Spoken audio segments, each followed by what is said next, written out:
Part 1, Chapter 1, Mr. Sherlock Holmes.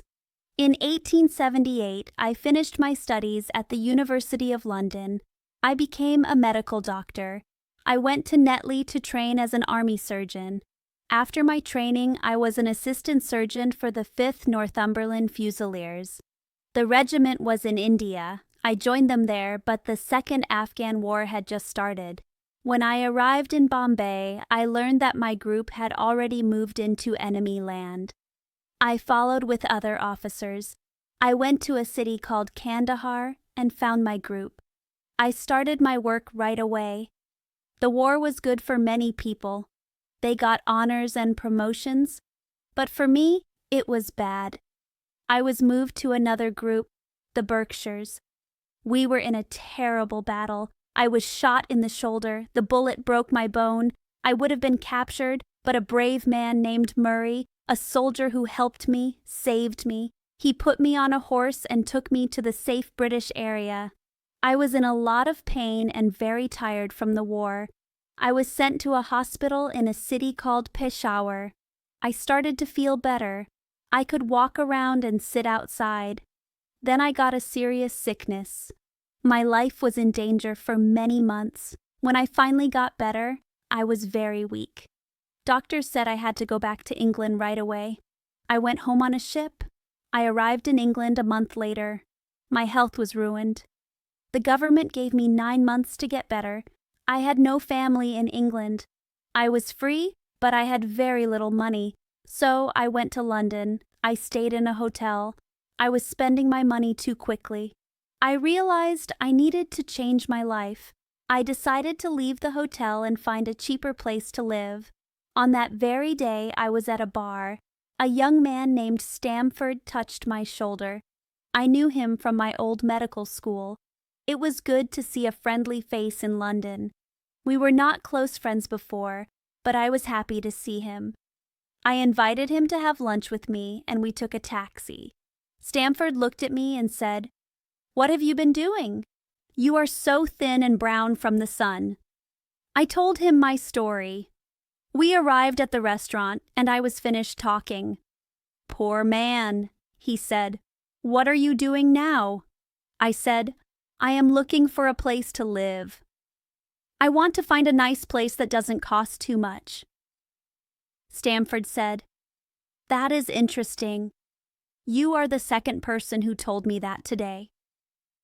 "Who was the first?" I asked. "A man who works at the hospital lab. He said this morning that he needed someone to share a nice room with. The rent was too expensive for one person." "Wow," I said. "I am the perfect person for him. I would rather have a roommate than live alone." Stamford looked at me strangely. He said, "You don't know Sherlock Holmes yet. Maybe you will not like living with him all the time." "Why? Is there something wrong with him?" I asked. "No, I didn't say that. He is a little strange. He is very interested in some sciences. He is a good man." "Is he a medical student?" I asked. "No, I don't know what he wants to do. He is good at anatomy and chemistry, but he has not taken medical classes. He studies strange things, but he knows many special facts. It would surprise his teachers." "Did you ask him what he was studying for?" I asked. "No, it is not easy to ask him questions, but sometimes he talks a lot when he wants to." "I would like to meet him," I said. "If I have a roommate, I want a quiet person. I am not strong enough for a lot of noise. I had enough in Afghanistan to last my whole life. How can I meet your friend?" "He is probably at the lab," my friend answered. "Sometimes he is not there for weeks. Other times he is there all day. If you want, we can go there after lunch." "Yes," I said. Then we talked about other things. As we went to the hospital, Stamford told me more about the man I might live with. "Don't be mad at me if you two don't get along," he said. "I only know him from meeting him in the lab. You said you wanted to meet him, so it is not my problem if you two do not like each other." If we don't get along, we can just stop living together, I said. It seems like you don't want to be involved. Is he a mean person? I asked. Don't hide it. It is hard to say, he said with a laugh. Holmes is too scientific for me. He seems cold. I think he would give a friend a little bit of poison just to see what would happen. Not to be mean, but just to know the effects. I think he would take it himself too. He really loves to know facts. That is good, I said. Yes, but it can be too much. He hits dead bodies with a stick in the dissecting room. That is very strange. He hits dead bodies? Yes. He wants to know if you can get bruises after a person dies. I saw him with my own eyes. And you said he is not a medical student? I asked. Number, I do not know why he studies these things. But here we are. You can decide what you think of him. We went through a small side door into the hospital. I knew this place well. We walked up the stairs and down a long hall. There was a low passage at the end. It led to the chemical lab. The room was big. It had many bottles everywhere. There were big tables with many test tubes and small gas lamps with blue flames. Only one student was in the room. He was working at a table. He heard us and turned around. He jumped up and shouted with happiness. I found it! I found it! He said to my friend. He ran to us with a test tube in his hand. I found a chemical that only reacts to blood. He was as happy as if he had found gold. Dr. Watson, Mr. Sherlock Holmes, said Stamford. He introduced us. Hello, he said. He shook my hand strongly. I see you have been to Afghanistan. How do you know that? I asked, very surprised. Never mind, he said. He laughed to himself. Now, the important thing is blood. Do you see how important this is? It is interesting, but not very useful, I said. What? This is the most useful new thing in a long time. It helps solve crimes. It is a perfect test for bloodstains. Come here. He grabbed my arm and pulled me to his table. Let's get some fresh blood, he said. He pricked his finger with a pin and got a drop of blood. Now I will add this little bit of blood to a liter of water. You see, the water looks clean. The blood is 1 part in a million, but the test will still work. He put some white crystals in the water. Then he added some clear liquid. The water turned a dark red-brown color. A brown powder went to the bottom of the glass. Ha ha! He shouted. He clapped his hands and looked as happy as a child with a new toy. What do you think of that? It seems to be a very good test, I said. It's beautiful, beautiful. The old tests were not good. Looking at blood with a microscope is not good if the blood is old. But my test works with old and new blood. If this test had been made before, hundreds of criminals would be in prison now. Really, I said. Crime cases always depend on this point. A man is suspected of a crime months later. They look at his clothes and find brown stains. Are they blood, mud, rust, or fruit? This question has confused many experts. Why? Because there was no good test. Now we have the Sherlock Holmes test. There will be no more problems. His eyes shined as he spoke. He put his hand on his chest and bowed like he was in front of a big crowd. I think you should be happy about this, I said. I was surprised by how excited he was.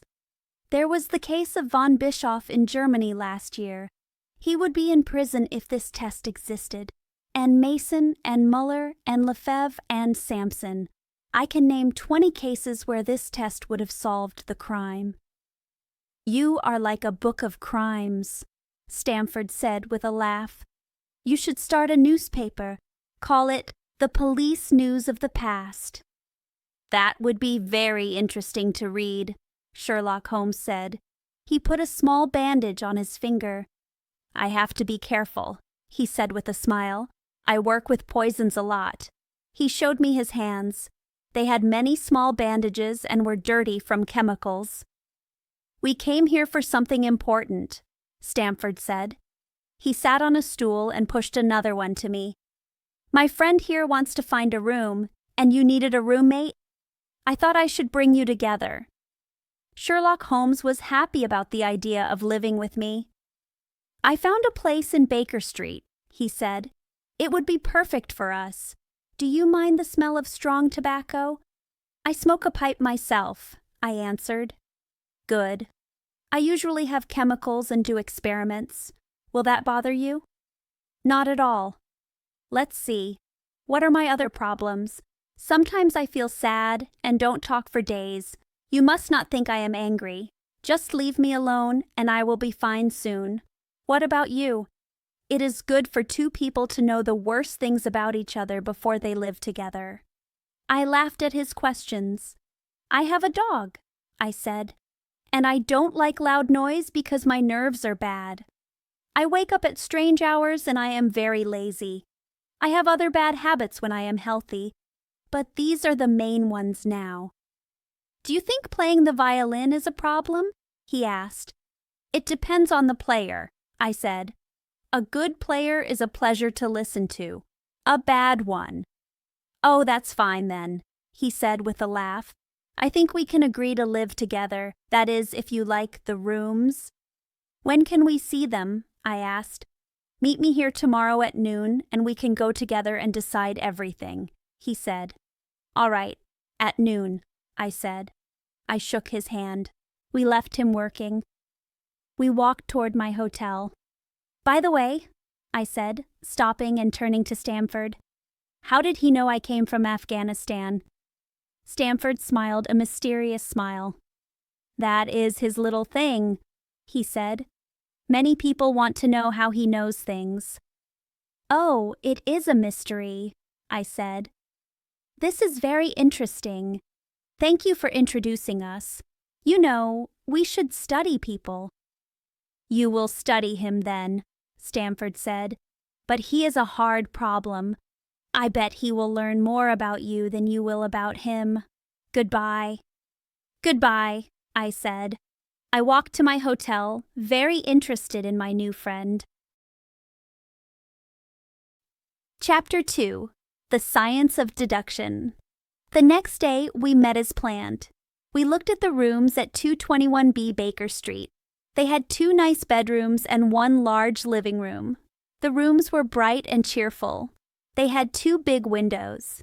The rooms were perfect. The price was good when we split it. We decided to take them right away. That evening, I moved my things from the hotel. The next morning, Sherlock Holmes moved his things in.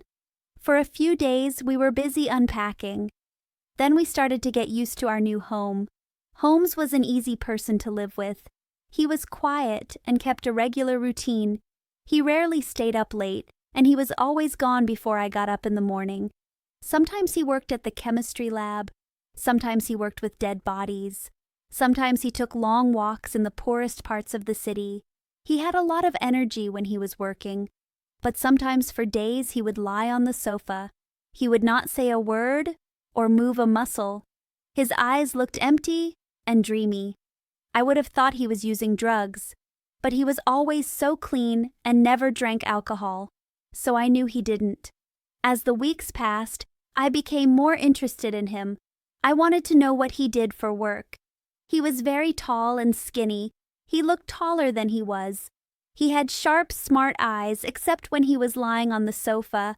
His thin, sharp nose made him look smart and determined. His chin was strong and square. His hands were always dirty with ink and chemicals.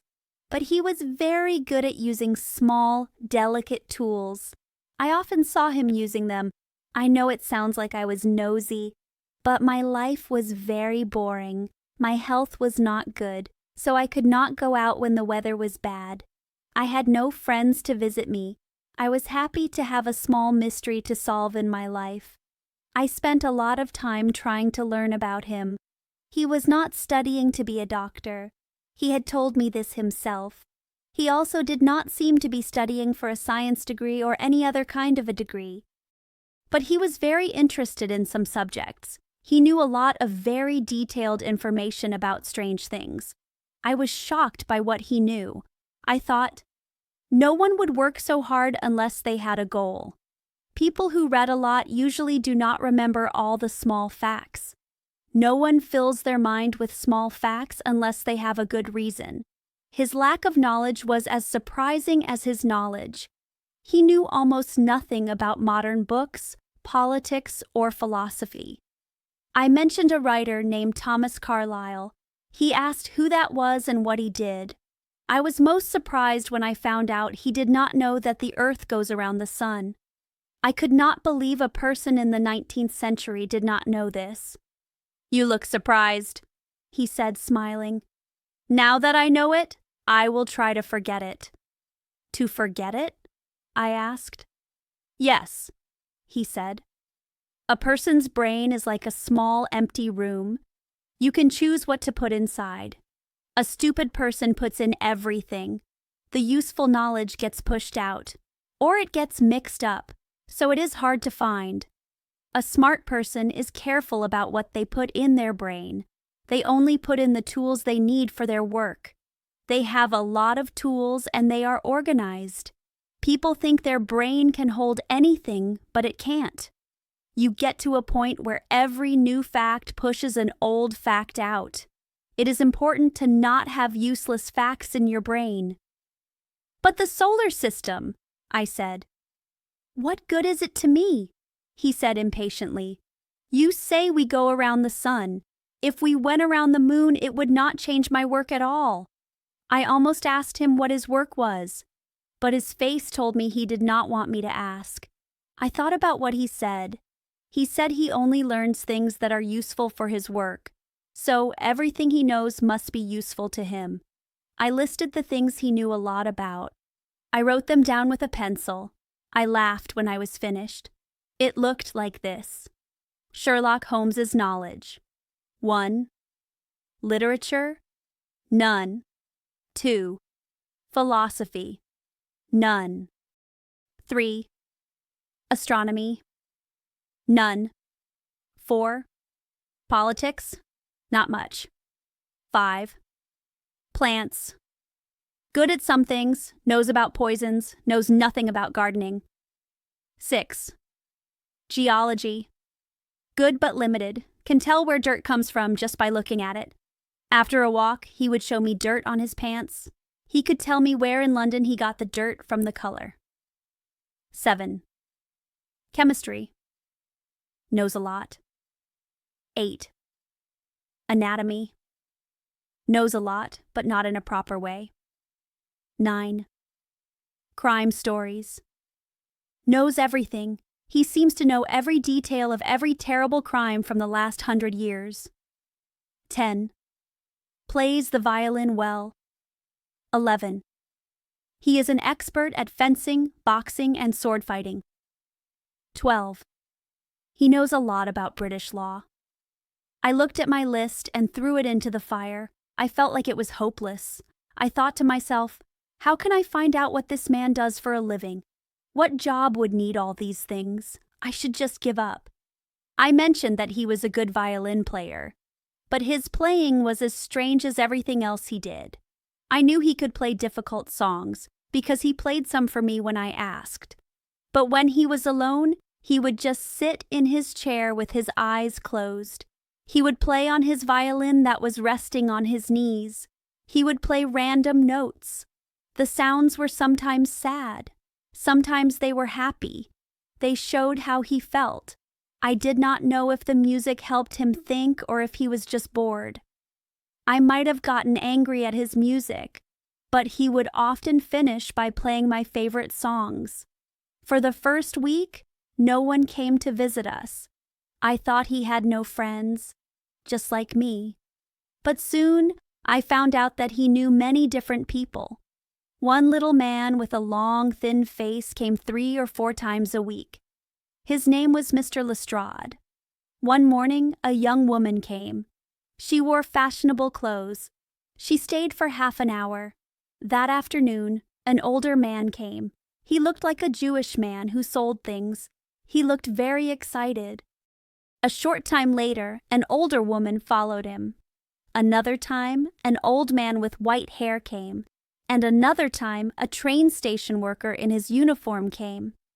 When people came, Sherlock Holmes would ask to use the living room. I would go to my bedroom. He always said he was sorry to bother me. "I use this room for my work," he said. "These people are my clients." This was another chance to ask him what he did, but I did not want to push him to tell me.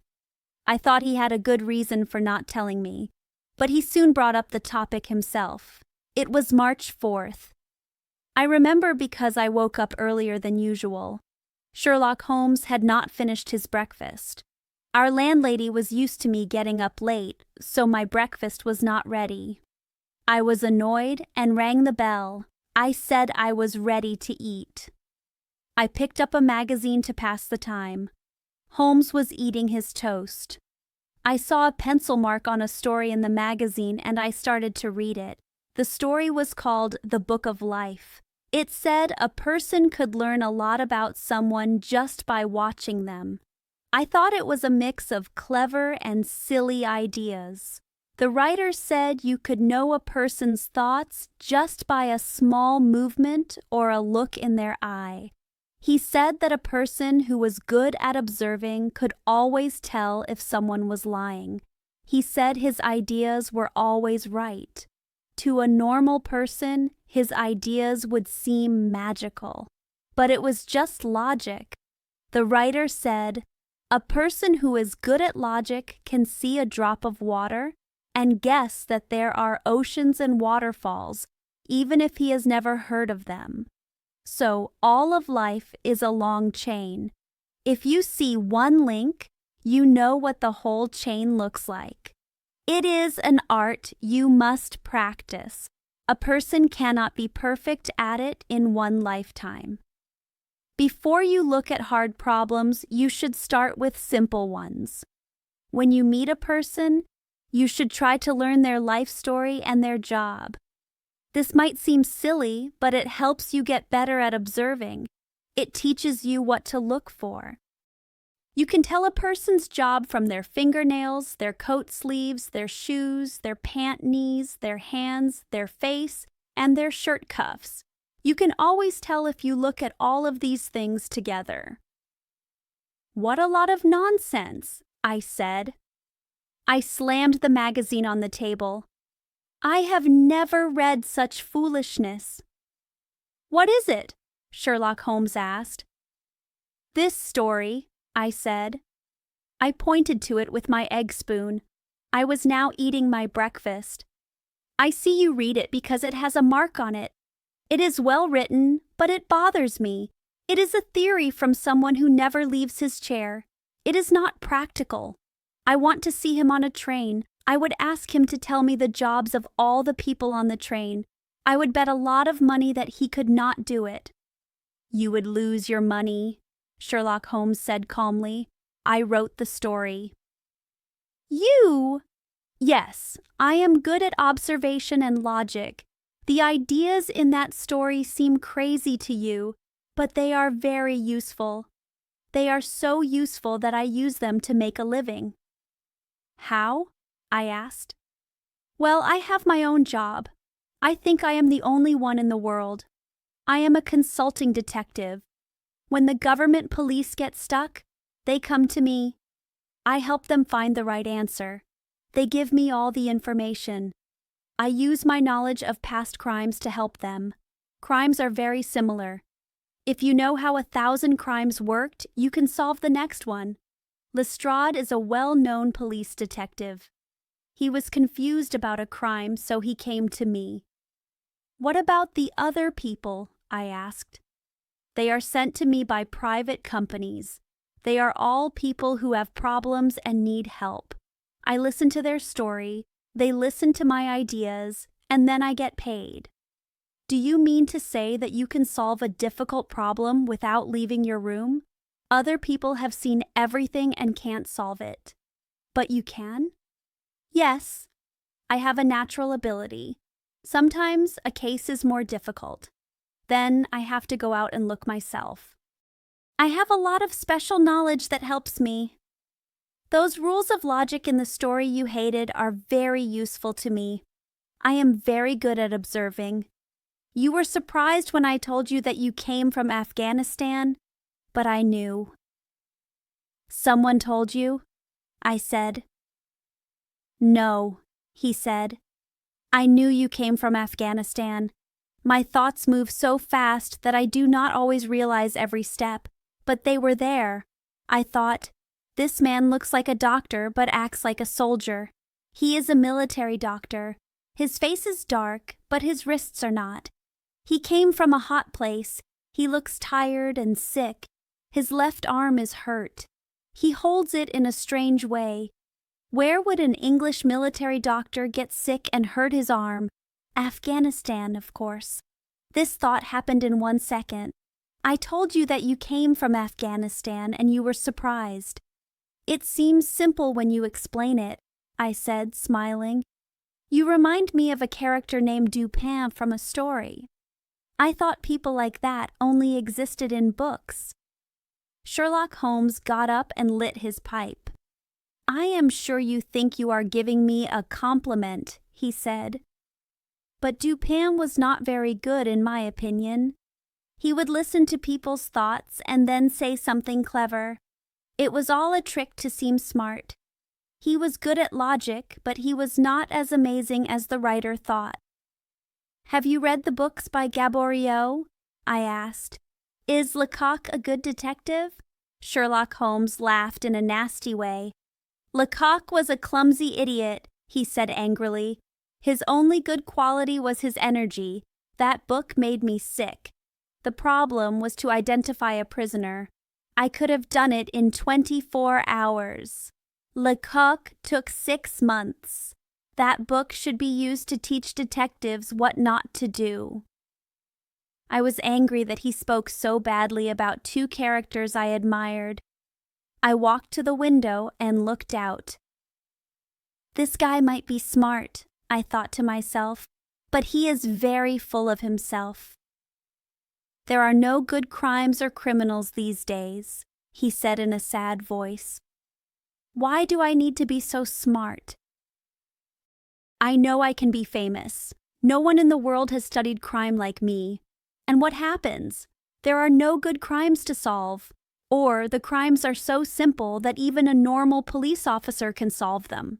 I was still angry at his rude way of talking. I thought it was best to change the subject. I wonder what that man is looking for, I said. I pointed to a big, well-dressed man who was walking slowly on the other side of the street. He was looking at the house numbers. He had a large blue envelope in his hand. You mean the retired Marine sergeant, Sherlock Holmes said. He is just being a show-off, I thought to myself.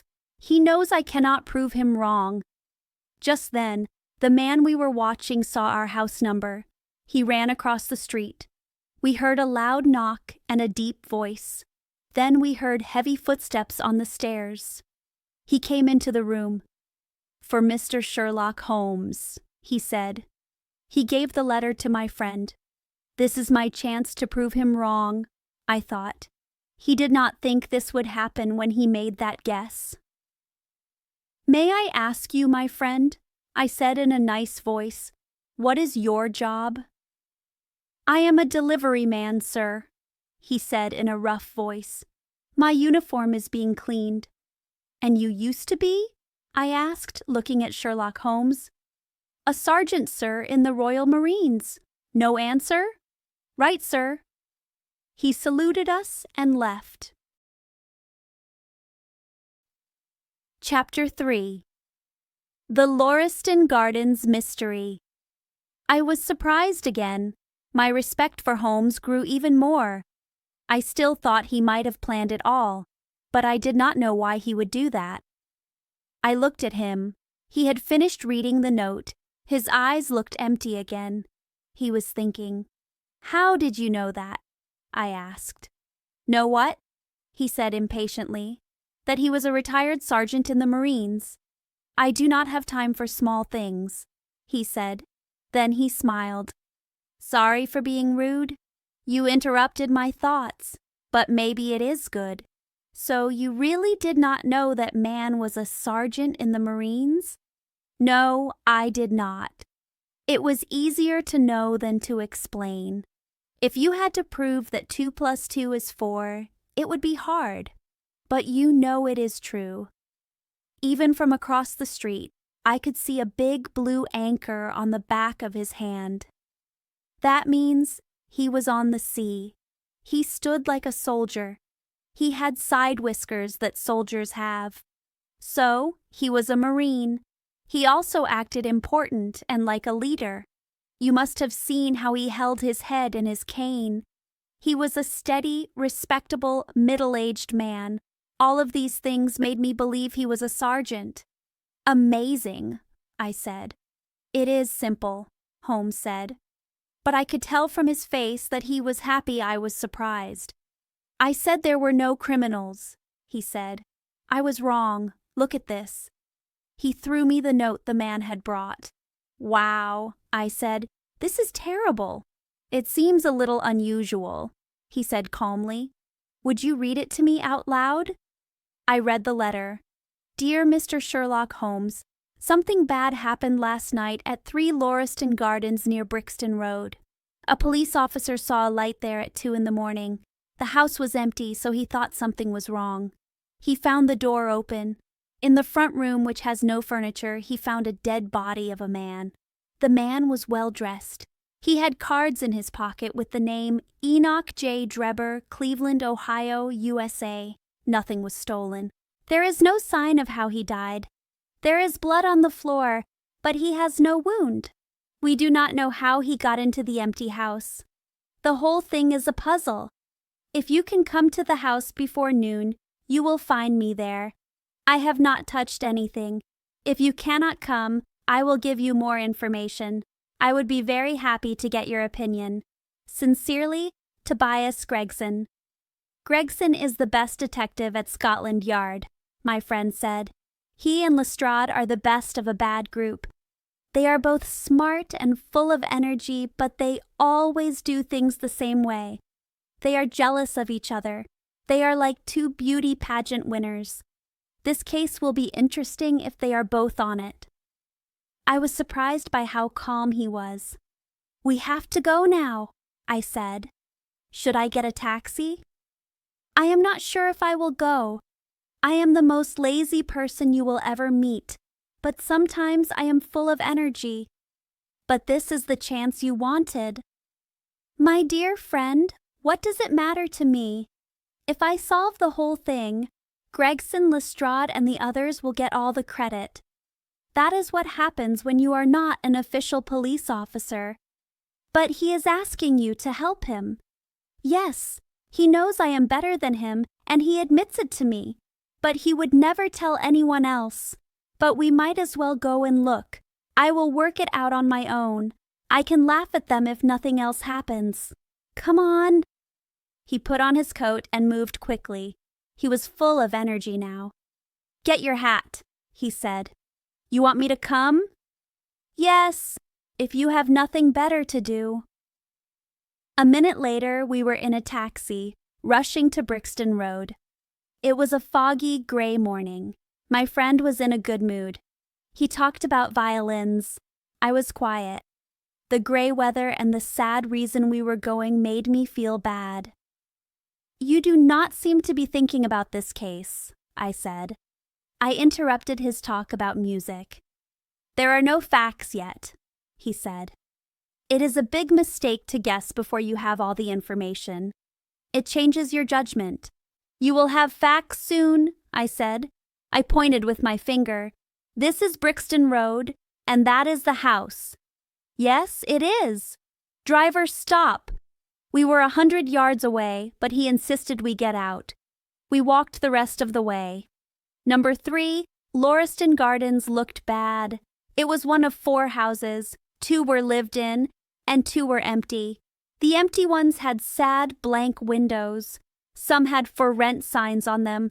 A small garden with some sick-looking plants was in front of each house. The path was made of yellowish clay and gravel. The ground was wet from the rain. A 3-foot brick wall with a wooden fence was at the edge of the garden. A police officer was standing by the wall. Some people were looking over his shoulder, hoping to see something. I thought Sherlock Holmes would rush into the house, but he did not. He acted like he did not care. He walked up and down the street. He looked at the ground, the sky, and the houses. He then walked slowly down the path, on the grass next to it. He kept his eyes on the ground. He stopped twice. I saw him smile once. I heard him say he was happy. There were many footprints in the wet dirt, but the police had walked on it. I did not see how he could learn anything, but I had seen how good he was. I knew he could see things I could not. At the door, a tall man with a white face and blonde hair met us. He had a notebook. He rushed forward and shook Holmes's hand. "It is very nice of you to come," he said. "I have not touched anything." "Except for that?" my friend said. He pointed to the path.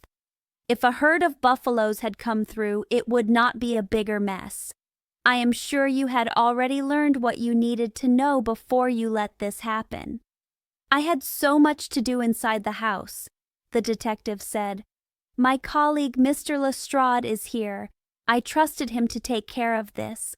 Holmes looked at me and raised his eyebrows. "With 2 men like you and Lestrade, there will not be much for a third person to find out," he said. Gregson rubbed his hands together happily. "I think we did everything we could," he said. "It is a strange case. I knew you would like it." "You did not come in a taxi?" Sherlock Holmes asked. "No, sir." "What about Lestrade?" "No, sir." "Then let us go look at the room." He walked into the house, and Gregson followed him with a surprised look on his face. We walked down a short, empty, dusty hallway. There were 2 doors. One had been closed for weeks. The other was for the dining room. This was where the man had died. Holmes walked in, and I followed. I felt sad and quiet. It was a large, square room. It looked bigger because there was no furniture. The walls had ugly wallpaper. It was dirty and peeling off in places. There was a fake marble fireplace. There was a red candle on it. The window was so dirty that the light was gray. The whole room was covered in a thick layer of dust. I noticed all these things later. Now I was only looking at the dead man. He was lying on the floor. His eyes were open and staring at the dirty ceiling. He was about 43 or 44 years old. He was of medium height and had wide shoulders. He had short, curly black hair and a short beard. He was wearing a nice black coat and pants. His hands were clenched. His arms were spread out. His legs were crossed. It looked like he had fought very hard before he died. His face was full of horror and hatred. I had never seen a face like it. His face was twisted in a terrible way. With his low forehead and strong jaw, he looked like a monkey. I have seen many dead people, but I had never seen anything so frightening. Lestrade, who was thin and nervous, was standing by the door. He greeted us. "This case will be big, sir," he said. "I have never seen anything like it."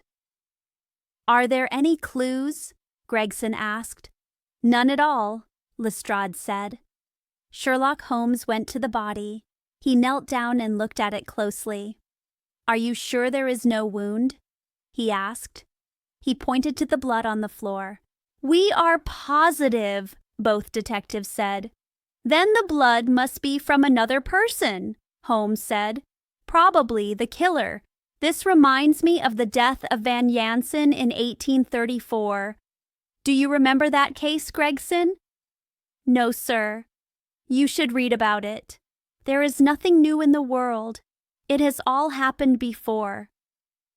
While he spoke, his fingers were moving quickly.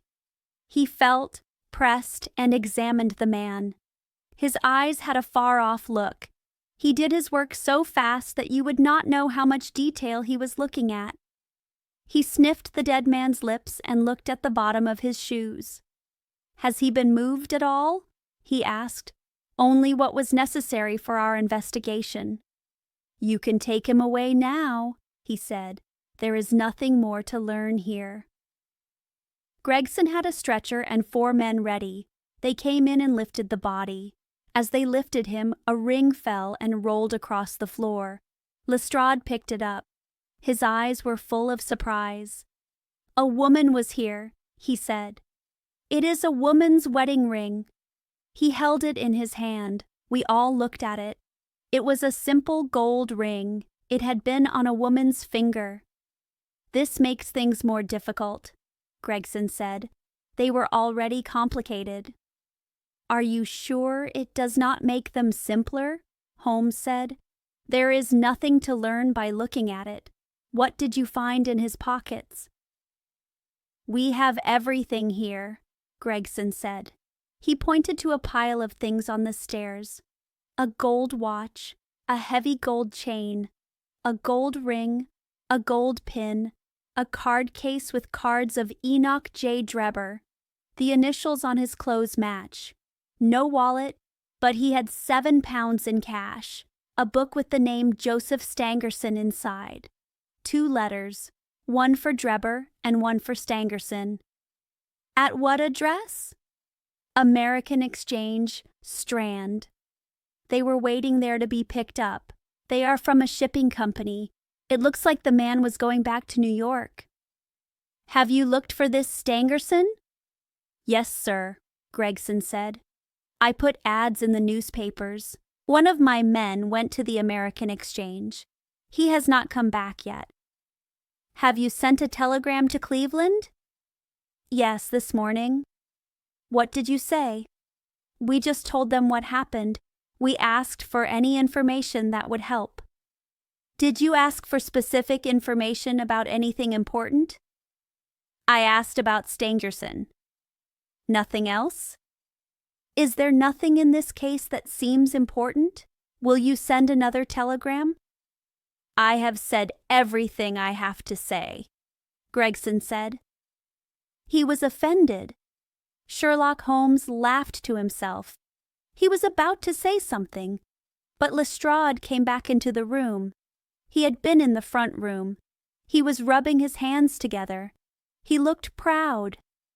"Mr. Gregson," he said, "I just found something very important, something that would have been missed if I had not looked carefully at the walls." His eyes were shining. He was happy to be better than Gregson. "Come here," he said. We followed him into the room. It felt less scary now that the body was gone. "Stand there," he said. He lit a match and held it to the wall.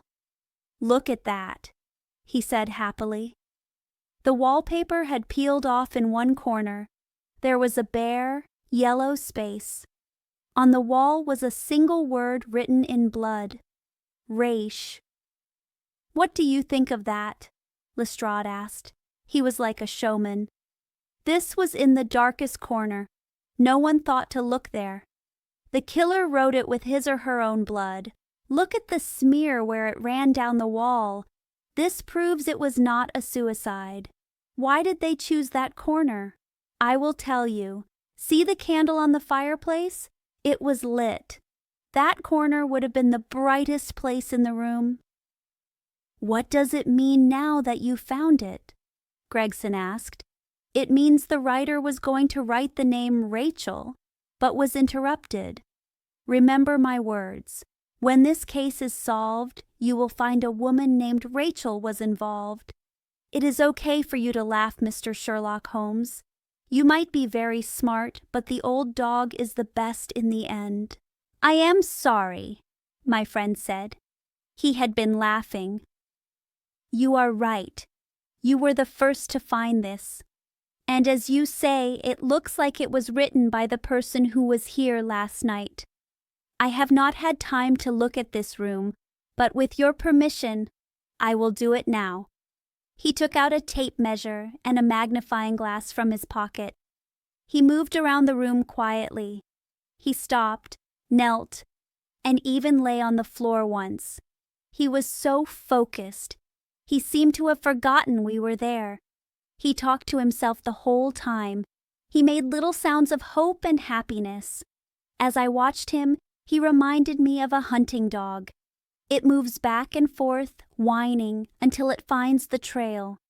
For over 20 minutes he looked for clues. He measured distances between marks I could not see. He used his tape on the walls in a strange way. In one spot, he picked up a small pile of gray dust and put it in an envelope. Finally, he looked at the word on the wall with his glass. He looked at every letter very carefully. He seemed satisfied. He put his tools away. "They say a genius is a person who works hard forever," he said with a smile. "That is a bad definition, but it is true for detective work." Gregson and Lestrade watched him. They were curious, but they also thought he was strange. They did not understand that his smallest actions had a purpose. I had started to understand this. "What do you think of it, sir?" they both asked. "It would be unfair to you if I helped," my friend said. "You are doing so well. It would be a shame for anyone to interfere." He was being sarcastic. "If you let me know how your investigation goes," he said, "I will be happy to help. In the meantime, I would like to talk to the police officer who found the body. Can you give me his name and address?" Lestrade looked at his notebook. "John Rance," he said. "He is not working now. You will find him at 46 Audley Court." Holmes wrote down the address. "Come on, doctor," he said. "We will go find him." "I will tell you one thing that might help you," he said. He turned to the two detectives. "A murder happened. The killer was a man. He was over 6 feet tall. He was in his best years. He had small feet for his height. He wore big square-toed boots. He smoked a Trichinopoly cigar. He came here with the man in a 4-wheeled taxi. The horse had 3 old shoes and 1 new one on its front left leg. The killer probably had a red face. His right-hand fingernails were very long. These are just some things, but they might help you." Lestrade and Gregson looked at each other and smiled. They did not believe him. "If he was murdered, how was it done?" Lestrade asked. "Poison?" Sherlock Holmes said. He walked toward the door. "One more thing, Lestrade," he added. He turned around.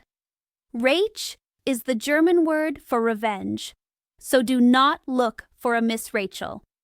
With that, he left. The two detectives stood there with their mouths open. Chapter 4. What John Rance Had to Tell. We left the house at 1 o'clock. Sherlock Holmes led me to a telegraph office. He sent a long message. Then he called a taxi. He told the driver to take us to the address Lestrade gave us. "There is nothing better than seeing things for yourself," he said. "I have already solved the case in my mind, but we should still get all the information we can." "You are amazing, Holmes," I said. "You cannot be so sure about all the things you said before." "There is no chance for a mistake," he said. "When we arrived, the first thing I saw was that a taxi had made 2 deep tracks in the dirt near the street. We have not had rain for a week, so the taxi must have been there last night. I also saw the horse's footprints. The mark from one hoof was much clearer than the others. This means it had a new shoe. The taxi was there after the rain started and was not there this morning. Gregson told me this. So, the taxi was there during the night. It brought those 2 people to the house." "That seems simple enough," I said. "But what about the other man's height?" "You can tell a person's height from the length of their step in most cases. It is a simple calculation. I will not bore you with the numbers. I saw his steps in the dirt outside and the dust inside. I also had another way to check. When a person writes on a wall, they write at the level of their eyes. The writing was just over 6 feet from the ground. It was very easy to know. "And his age?" I asked. "If a man can step over a puddle that is 4.5 feet wide without trying, he is not old." A person wearing shiny shoes walked around the puddle, but the other person, with the square-toed boots, hopped over it. There is no mystery. I am just using the same rules of observation that I wrote about in my story. Is there anything else that you do not understand? "The fingernails and the cigar," I said. "The writing on the wall was done with a finger dipped in blood. My magnifying glass showed me that the wall was scratched when he wrote. This would not happen if the man's fingernails were trimmed." I picked up some scattered ash from the floor. It was dark and flaky. Only a Trichinopoly cigar has that kind of ash. I have studied cigar ashes. I even wrote a book about it. I can tell the ash of any cigar or tobacco just by looking. This is how a skilled detective is different from Gregson and Lestrade. "What about the red face?" I asked. That was a guess, but I am sure I am right. You will have to wait for the answer." I rubbed my forehead. "My head is spinning," I said. "The more I think about it, the more confusing it is. How did the 2 men get into an empty house? Where did the taxi driver go? How could one man force another to take poison? Where did the blood come from? Why did the killer do it, since nothing was stolen? Why was a woman's ring there? And most importantly, why did the second man write the German word Reich before he left? I do not see how all these things can be connected." My friend smiled. "You have summed up the problems very well," he said. "There is still a lot we do not know, but I am sure about the main facts. Lestrade's discovery was just a trick. It was meant to make the police think it was about a political group. The person who wrote it was not German. The letter A, if you noticed, was written in a German style. But a real German would always write in a different way. So, it was not written by a German. It was written by someone who was trying to pretend. It was a lie to send the police in the wrong direction. I am not going to tell you much more about the case, Doctor. If I tell you all my secrets, you will think I am just a normal person after all." "I will never think that," I said. "You have made detective work a science." My friend was happy with my words. I had already noticed that he liked compliments about his work, just like a girl likes compliments about her beauty. "I will tell you one more thing," he said. "The person with the shiny shoes and the person with the square-toed boots came in the same taxi. They walked down the path together, probably arm in arm. When they got inside, they walked back and forth in the room. Or rather, the person with the shiny shoes stood still while the other person walked back and forth. I could see all of this in the dust. I could also see that as he walked, he got more and more angry. His steps got longer and longer. He was talking the whole time, and he worked himself into a rage. Then the death happened. I have told you all I know for sure. The rest is just me guessing, but we have a good start. We must hurry. I want to go to a concert this afternoon to hear Norman Neruda play the violin." While we were talking, our taxi was going through long, dirty streets. The taxi stopped in the dirtiest of them. "That is Audley Court," the driver said. He pointed to a narrow space between the houses. "I will be here when you get back." Audley Court was not a nice place. The narrow passage led to a small square. There were dirty houses all around. We walked through groups of children and lines of old clothes. We found number 46. The name Rance was on the door. We found out that the officer was in bed. We waited for him in a small living room. He came in, a little annoyed that we had woken him up. "I already gave my report to the office," he said. Holmes took a small gold coin out of his pocket. "We wanted to hear it all from you," he said. "I will be happy to tell you what I can," the officer said. His eyes were on the gold coin.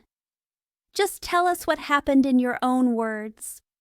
Rance sat on the sofa. He frowned, trying to remember every detail. "I will tell you from the beginning," he said. "My shift is from 10 at night to 6 in the morning. At 11, there was a fight. But other than that, it was quiet. At 1 o'clock, it started to rain. I met another officer, Harry Mercer, and we stood and talked. At about 2 o'clock, I decided to check Brixton Road. It was very dirty and lonely. I did not see anyone. I was walking and thinking about how good a hot drink would be. Suddenly, I saw a light in the window of that house. I knew those 2 houses in Lauriston Gardens were empty because the owner would not fix the drains. The last person who lived there died of a sickness. So I was surprised to see a light. I knew something was wrong. When I got to the door, "You stopped and walked back to the garden gate," my friend said. "Why did you do that?" Rance jumped. He stared at Holmes. "That is true, sir," he said. "I do not know how you know that. You see, when I got to the door, it was so quiet and lonely. I thought I needed someone with me. I am not afraid of anything, but I thought maybe it was the ghost of the man who died. That scared me a little. I walked back to the gate to see if I could see Mercer, but he was not there, and no one else was either." "Was the street empty?" "Not a soul, sir, not even a dog." Then I got control of myself. I went back and pushed the door open. It was quiet inside. I went into the room where the light was. A red candle was lit on the fireplace. I saw— Yes, I know what you saw. You walked around the room several times. You knelt down by the body. Then you went and tried the kitchen door, and then— John Rance stood up. His face was full of fear and suspicion. "Where were you hiding to see all that?" he shouted. "You know more than you should." Holmes laughed. He threw his card to the officer. "Do not arrest me for murder," he said. "I am on your side, not the killer's. Mr. Gregson and Mr. Lestrade will tell you that. Go on. What did you do next?" Rance sat down, still confused. I went back to the gate and blew my whistle. That brought Mercer and 2 more officers. Was the street empty then? Well, as far as useful people go, yes. "What do you mean?" The officer smiled. "I have seen many drunk people," he said, "but never one so very drunk as that man. He was at the gate when I came out. He was singing loudly. He could not stand up, so he could not help." "What did he look like?" Sherlock Holmes asked. Rance seemed a little annoyed by the question. "He was a very drunk man," he said. "He would have been arrested if we had not been so busy." "His face? His clothes? Did you notice them?" Holmes asked impatiently. "Yes, I did." I had to hold him up with Mercer. He was a tall man with a red face. The bottom part of his face was covered. "That is enough," Holmes said. "What happened to him?" "We were too busy to look after him," the officer said angrily. "I am sure he found his way home." "How was he dressed?" "A brown coat." "Did he have a whip?" "A whip? No." "He must have left it," my friend said. "Did you see or hear a taxi after that?" "No." "Here is a gold coin for you," my friend said. He stood up and took his hat. "I am afraid, Rance, that you will never be promoted. Your head is for looks, not for thinking. You could have been a sergeant last night. The man you held in your hands is the man we are looking for. There is no need to argue. It is true. Come, doctor." We left for the taxi. The officer did not believe him, but he looked worried. "That bumbling fool," Holmes said. We were in the taxi on our way home. To think he had such a great chance and did not take it. I am still a little confused. It is true that this man's description fits your idea of the second person. But why would he come back to the house? Criminals do not do that. The ring, my friend, the ring. That is why he came back. If we cannot catch him any other way, we can use the ring to find him. I will catch him, Doctor. I bet you 2-1 that I will. I have to thank you. I might not have gone if not for you, and I would have missed the best case I have ever seen. A study in Scarlet, you know. The red thread of murder runs through the white yarn of life. Our job is to unravel it and show every piece. Now, let us go get lunch. Then we can listen to Norman Neruda play. She is wonderful. What is that Chopin song she plays so well? Tra-la-la-lira-lira-lay. My friend was singing happily in the taxi.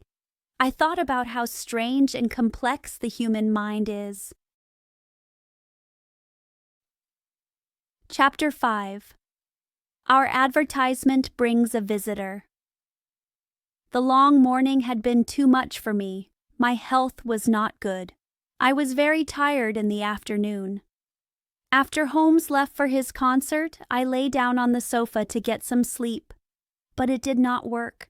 My mind was too excited. I kept thinking about what happened. Every time I closed my eyes, I saw the dead man's face. It was such a scary face. I felt grateful for the person who had killed him. The face of Enoch J. Drebber looked so evil, but I knew that justice must be done. The law does not care if the victim was a bad person. The more I thought about it, the more strange Holmes's idea about poison seemed. I remembered him sniffing the man's lips. I was sure he had smelled something. If it was not poison, how did the man die? He had no wounds or marks of being choked. But then, whose blood was on the floor? There was no sign of a fight. The victim did not have a weapon to hurt someone. I knew that neither Holmes nor I would be able to sleep until we had answers. Holmes's calm and confident manner made me think he had already figured out a lot of it. I had no idea what his theory was. He came home very late. I knew the concert could not have taken all that time. Dinner was on the table when he arrived. "It was wonderful," he said as he sat down. "Do you remember what Darwin said about music? He said that humans could make and enjoy music before they could speak. Maybe that is why it affects us so much. Our souls remember those ancient times when the world was young." "That is a very big idea," I said.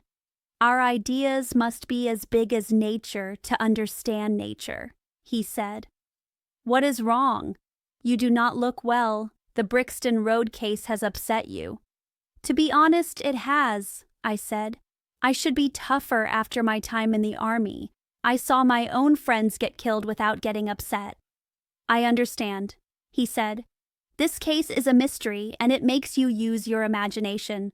When there is no imagination, there is no horror. Have you read the evening newspaper?" "No.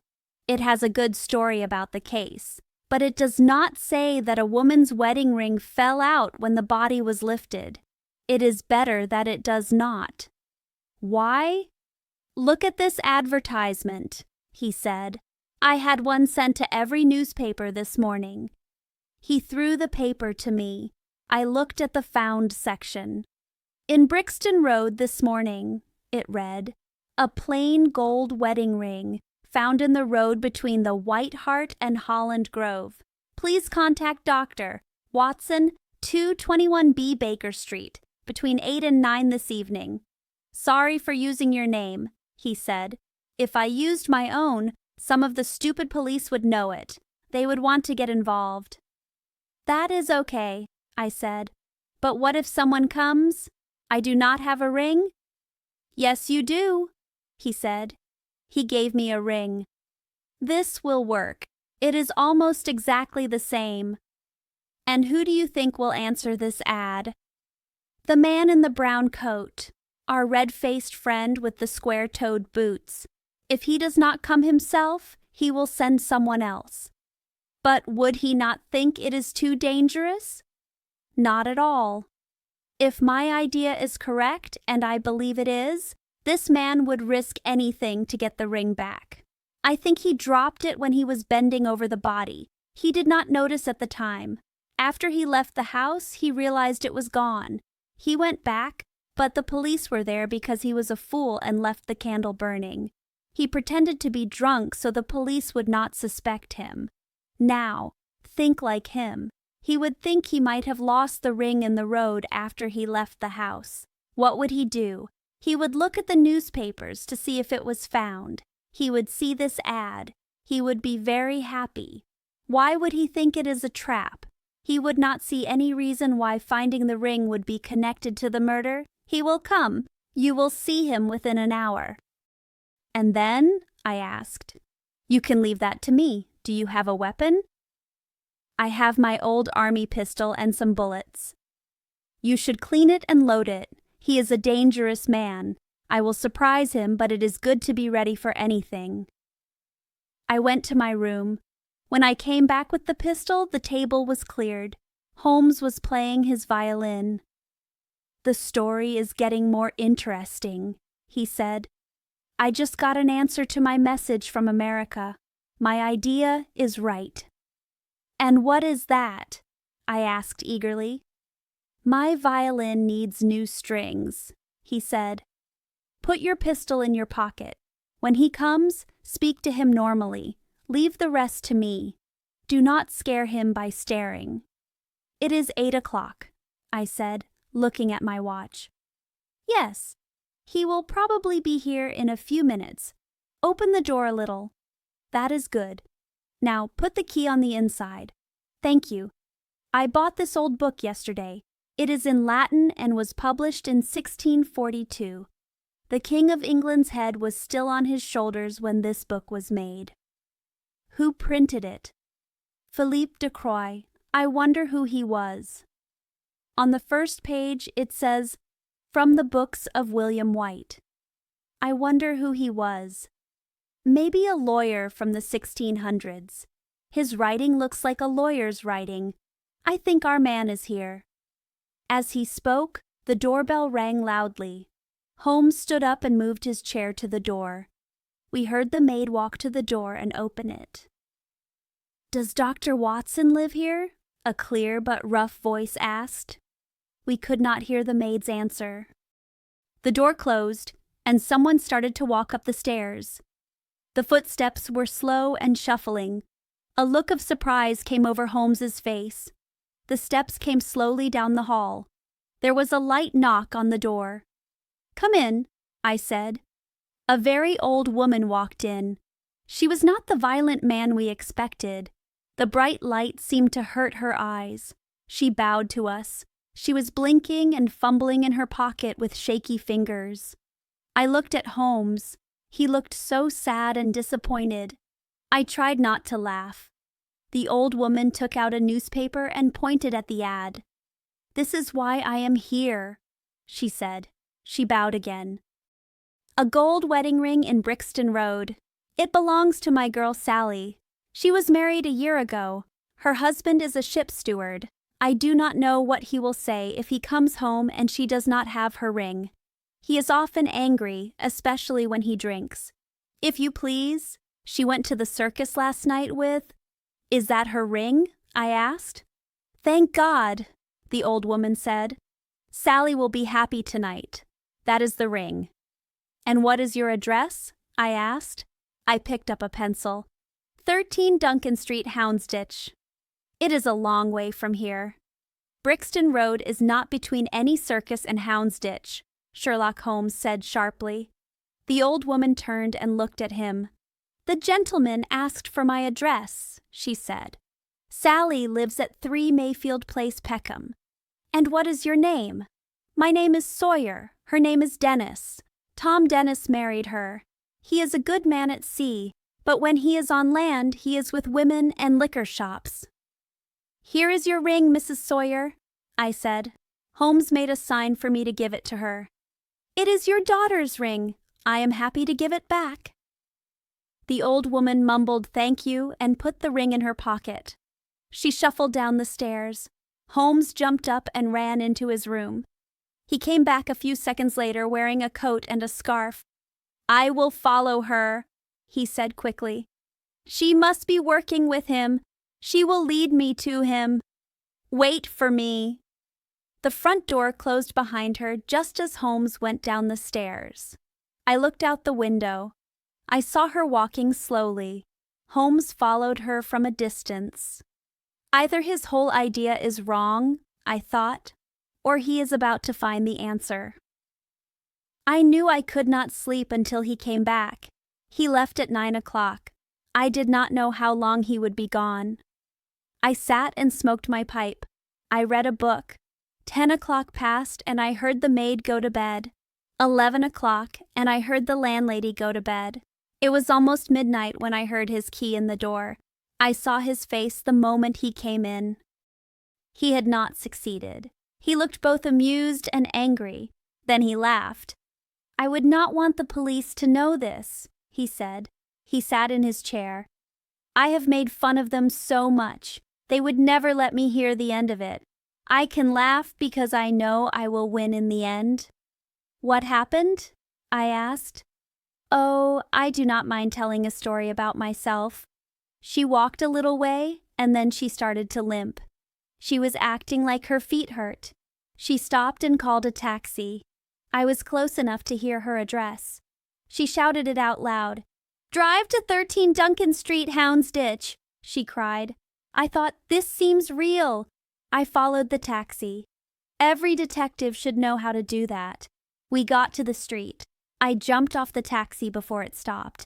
I walked casually down the street. I saw the taxi stop. The driver got out and opened the door. He was waiting, but no one came out. When I got to him, he was looking for her in the empty taxi. He was cursing a lot. She was gone. I do not think he will get his money. I asked at number 13. The house belongs to a wallpaper maker. No one with the name Sawyer or Dennis has ever lived there. "Are you telling me," I said, "that the old woman was able to get out of the taxi while it was moving, and you and the driver did not see her?" "That was not an old woman," Sherlock Holmes said sharply. "We were the fools. It must have been a young, strong man, and a great actor. The costume was perfect. He saw that I was following him. He used this trick to get away. This means that the man we are looking for is not alone. He has friends who are willing to take risks for him. Now, Doctor, you look tired. You should go to bed." I was very tired, so I did what he said. I left Holmes sitting in front of the fire. I heard the sad sound of his violin late into the night. I knew he was still thinking about the strange problem he had to solve. Chapter 6.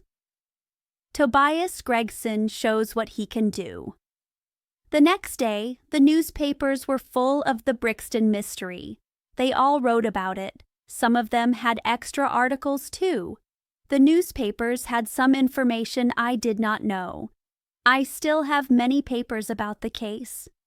The newspaper called the Daily Telegraph said this was a strange crime. They thought the dead man's German name and the words on the wall meant political groups did it. They believed the man broke their rules, so they killed him. The newspaper said the government should watch foreigners in England more closely. The newspaper called the Standard wrote that these kinds of crimes happen when a liberal government is in charge. It makes people's minds confused. The dead man was an American gentleman named Drebber. He had been staying in London for a few weeks. He stayed at a boarding house with his secretary, Mr. Joseph Stangerson. The two men left on a Tuesday. They said they were going to Liverpool by train. People saw them at the train station. No one saw them again until Mr. Drebber's body was found in an empty house. No one knows where Mr. Stangerson is. The newspaper was happy that Mr. Lestrade and Mr. Gregson from Scotland Yard were on the case. They believed these famous officers would solve the mystery soon. The newspaper called the Daily News said it was a political crime. It said the governments in other countries were not free. This made many people come to England. These people had a special rule. If you broke it, you died. The newspaper said the police needed to find the secretary, Mr. Stangerson. They also needed to learn about the dead man's life. The newspaper said Mr. Gregson found the address of the boarding house. This was a great step forward in the case. Sherlock Holmes and I read the articles at breakfast. They made him laugh. "I told you that Lestrade and Gregson would get the credit," he said. "That depends on what happens," I answered. "Oh, it does not matter," he said. "If they catch the man, it will be because they worked hard. If he gets away, it will be in spite of their work. They always win.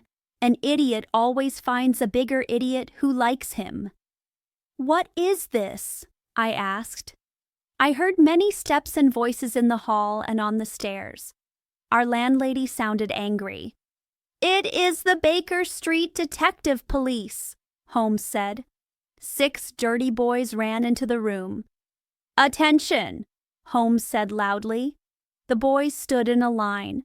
"From now on, only Wiggins should come up to report. The rest of you must wait outside. Did you find it, Wiggins?" "No, sir, we did not," said one of the boys. "I did not think you would. You must keep looking. Here is your money." He gave each of them a shilling. "Now, go. Come back with a better report next time." He waved his hand and they ran downstairs like rats. We heard their loud voices in the street. "One of those boys can do more work than 12 police officers," Holmes said. "When people see a police officer, they stop talking. But these boys go everywhere and hear everything.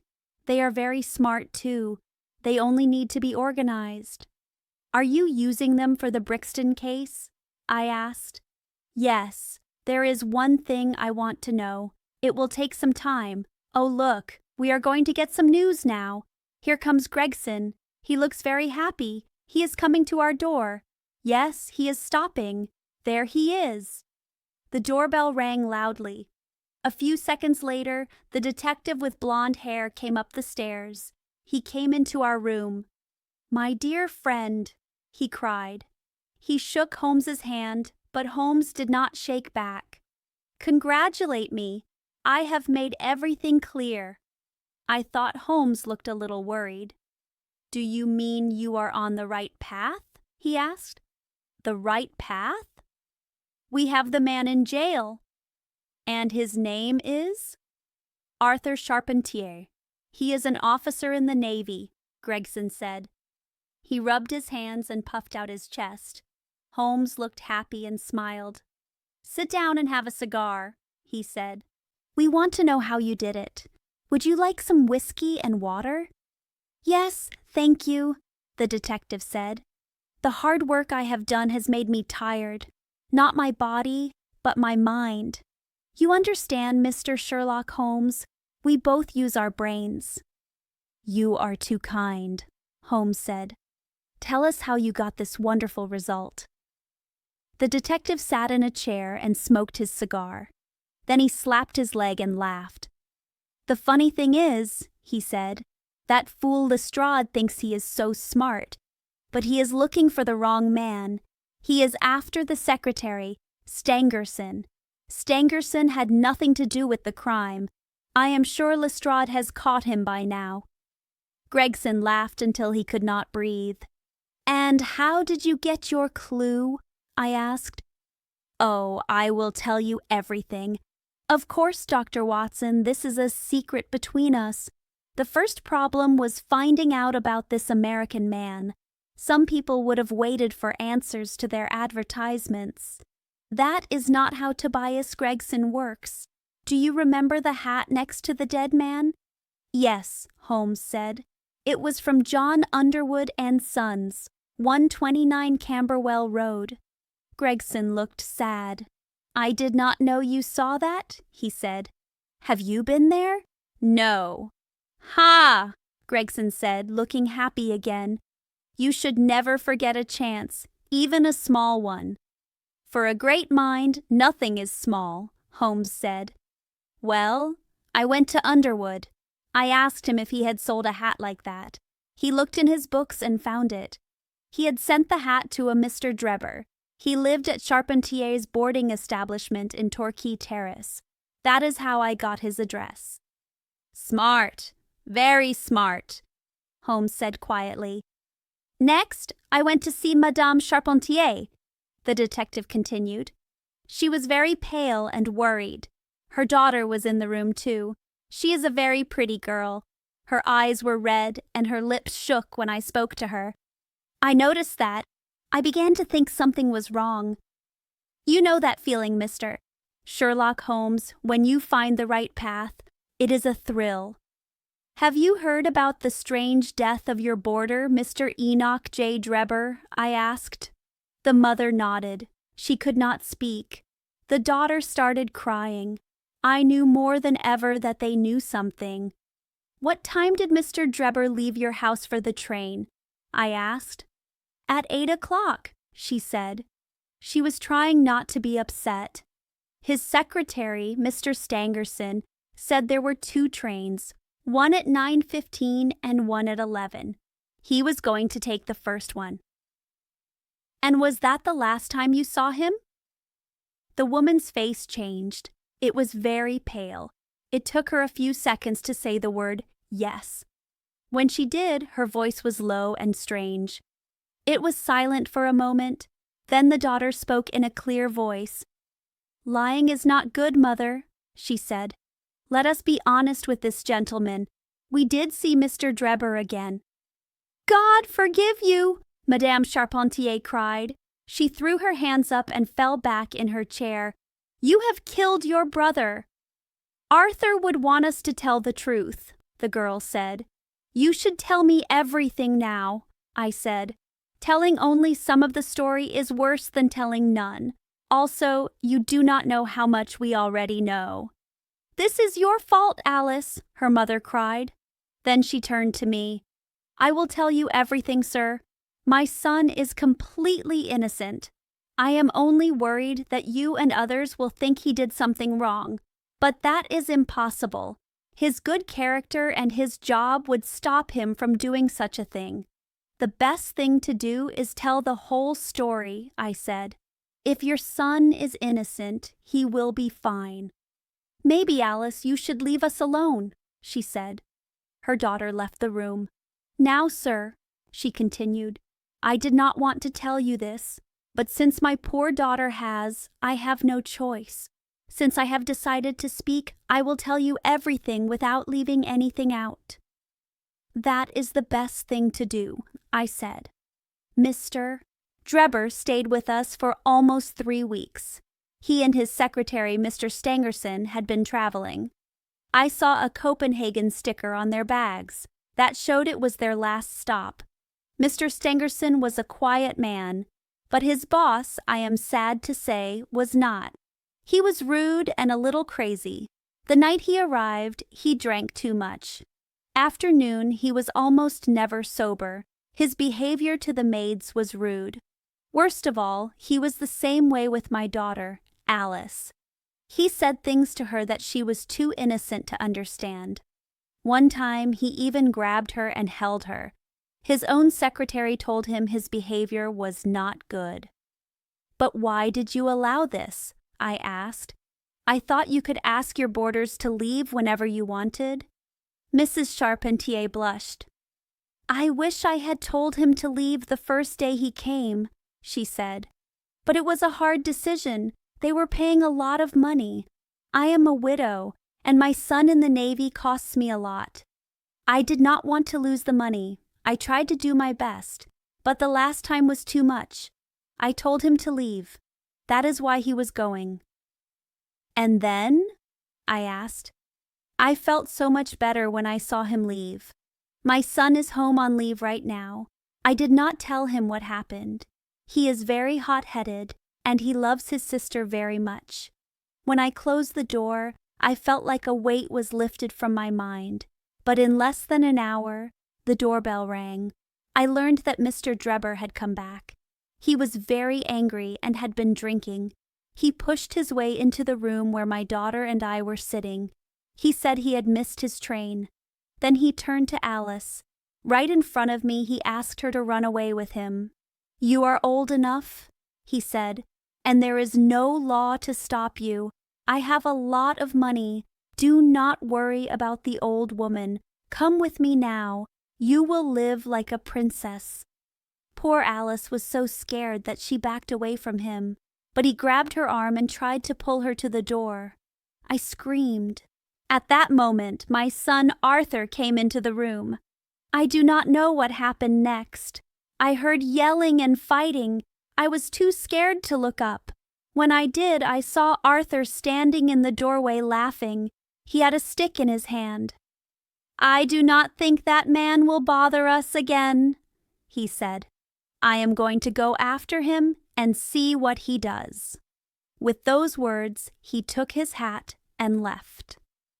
The next morning, we heard about Mr. Drebber's strange death. Mrs. Charpentier said all of this with many stops and starts. Sometimes she spoke so quietly that I could hardly hear her, but I wrote everything down. I did not want to make any mistakes. "That is exciting," Sherlock Holmes said with a yawn. "What happened next?" "When Mrs. Charpentier stopped talking," the detective continued, "I knew the whole case depended on one thing. I looked at her in a way that I know works with women. I asked her what time her son returned home. 'I do not know,' she answered. 'You do not know?' 'No, he has a key, and he let himself in.' 'After you went to bed?' 'Yes.' 'When did you go to bed?' 'About 11. So your son was gone for at least 2 hours?' 'Yes.' 'Maybe 4 or 5? "'Yes.' 'What was he doing during that time?' 'I do not know,' she said. Her lips were white. After that, there was nothing more to do. I found out where Lieutenant Charpentier was. I took 2 police officers with me and arrested him.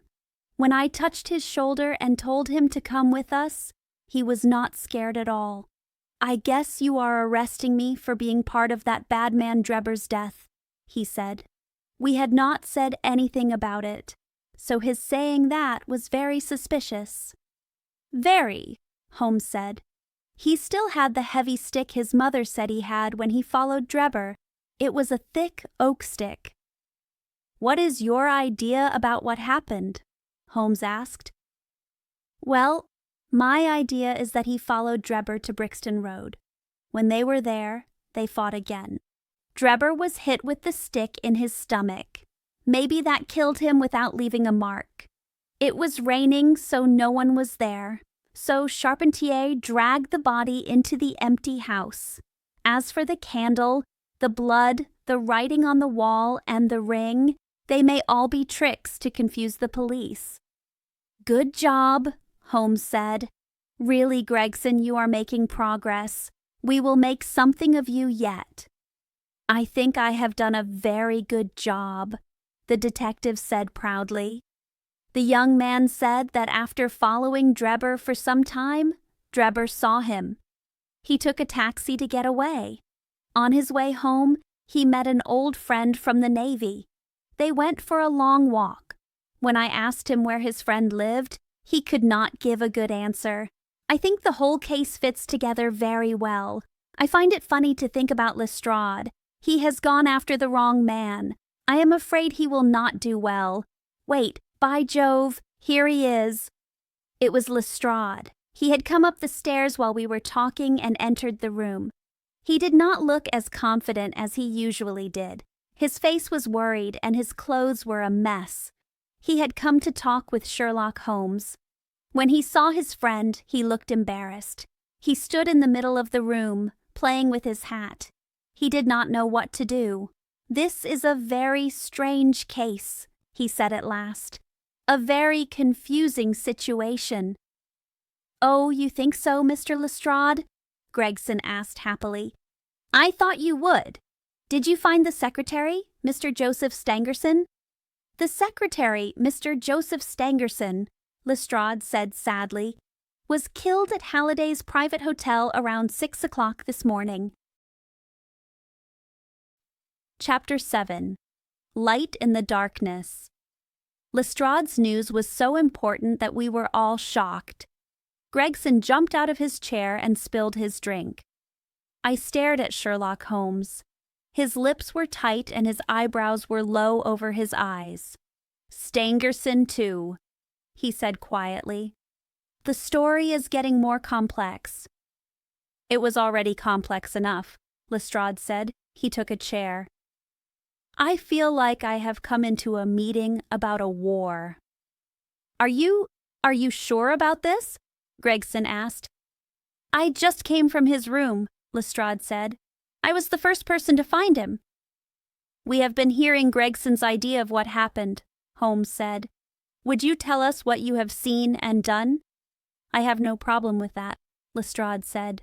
"I have to admit that I thought Stangerson was involved in Drebber's death. This new thing proves I was wrong. I started looking for the secretary. The two men were last seen at Euston Station around 8:30 in the evening. Drebber was found at 2 in the morning. I needed to know what Stangerson did between those times. I sent a message to Liverpool with a description of the man. I told them to watch the boats to America. Then I began visiting all the hotels and boarding houses near Euston Station. I thought that if Drebber and his friend got separated, the friend would stay somewhere nearby for the night. They would probably have decided on a meeting place beforehand," Holmes said. "That is what happened. I looked all of yesterday evening and found nothing. This morning I started early. At 8 o'clock I went to Halliday's private hotel. When I asked if a Mr. Stangerson was staying there, they said yes. 'You must be the man he was waiting for,' they said. 'He has been waiting for a man for 2 days.' 'Where is he now?' I asked. 'He is in his room. He asked to be woken up at 9. "'I will go up and see him right now,' I said. I thought my sudden appearance might make him nervous and get him to say something without thinking. The boy from the hotel went with me. The room was on the 2nd floor. The boy pointed out the door and was about to leave. But then I saw something that made me feel sick even after 20 years of this job. A little red line of blood was coming from under the door. It went across the floor and made a small pool near the wall. I yelled, which made the boy come back. He almost fainted when he saw it. The door was locked from the inside. We broke it down. The window of the room was open. Near the window was the body of a man in his pajamas. He was completely dead. He had been dead for some time because his body was cold and stiff. When we turned him over, the boy from the hotel recognized him.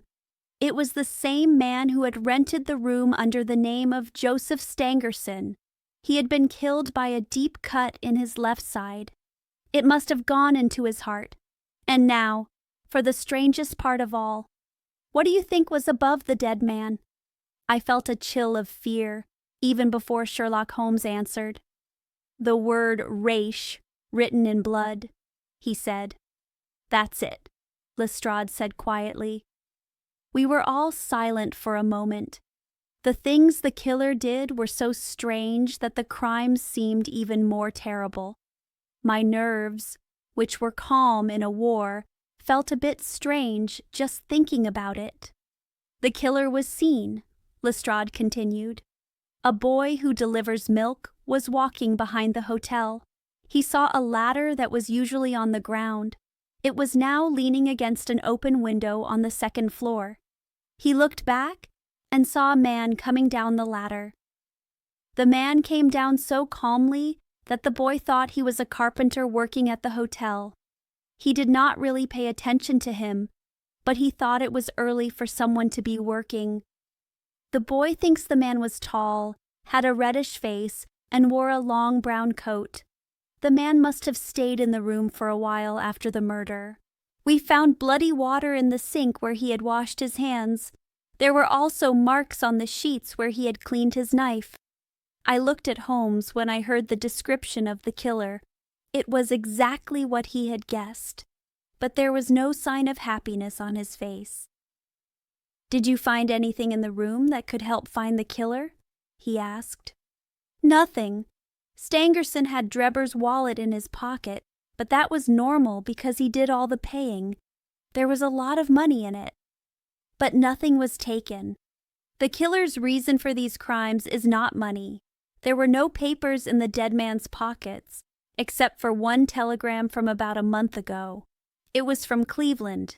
It said, 'J.H. is in Europe.' There was no name on the telegram." "And there was nothing else?" Holmes asked. "Nothing important.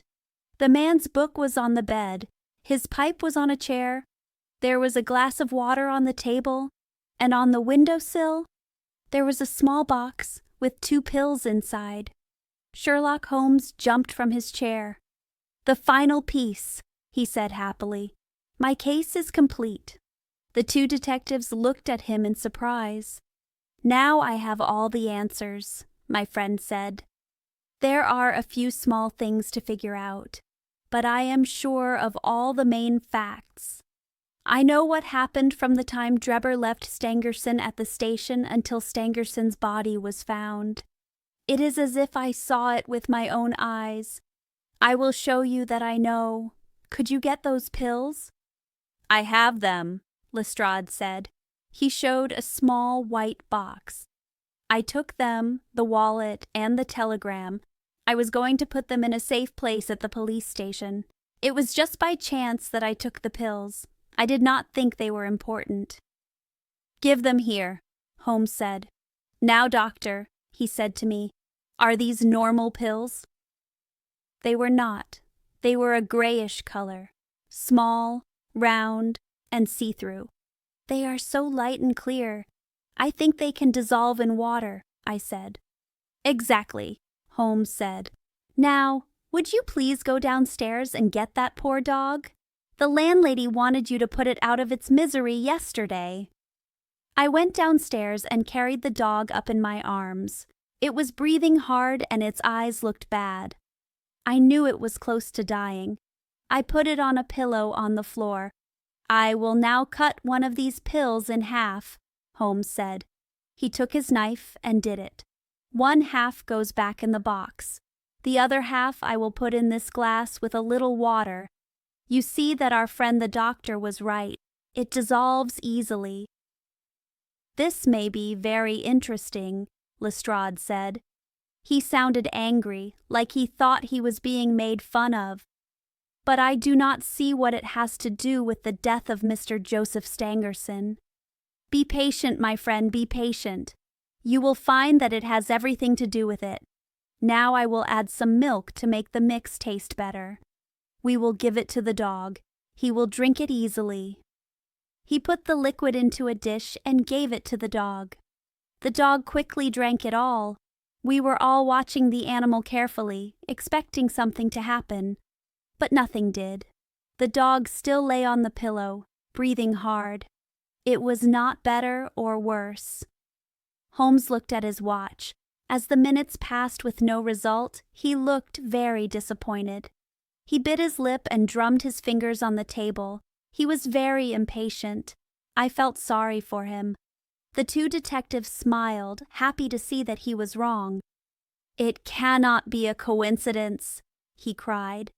He jumped from his chair and walked around the room. "It is not possible. The very pills I thought were used on Drebber are found after Stangerson's death, but they do nothing. What does this mean? My thinking cannot be wrong. It is not possible. And yet, this dog is fine. Ah, I have it! I have it!" He yelled happily and ran to the box. He cut the other pill in half, dissolved it, added milk, and gave it to the dog. The poor dog drank it. It immediately shook and became stiff. It was as if it had been hit by lightning. It was dead. Sherlock Holmes breathed out and wiped the sweat from his forehead. "I should have more trust," he said. I should know by now that when a fact seems to go against what I think, there is always another way to look at it. One of the pills in that box was poison. The other one was not dangerous. I should have known that even before I saw the box. His last statement was so surprising, I could hardly believe he was serious. But the dead dog was proof that he was right. I felt like I was starting to understand what happened.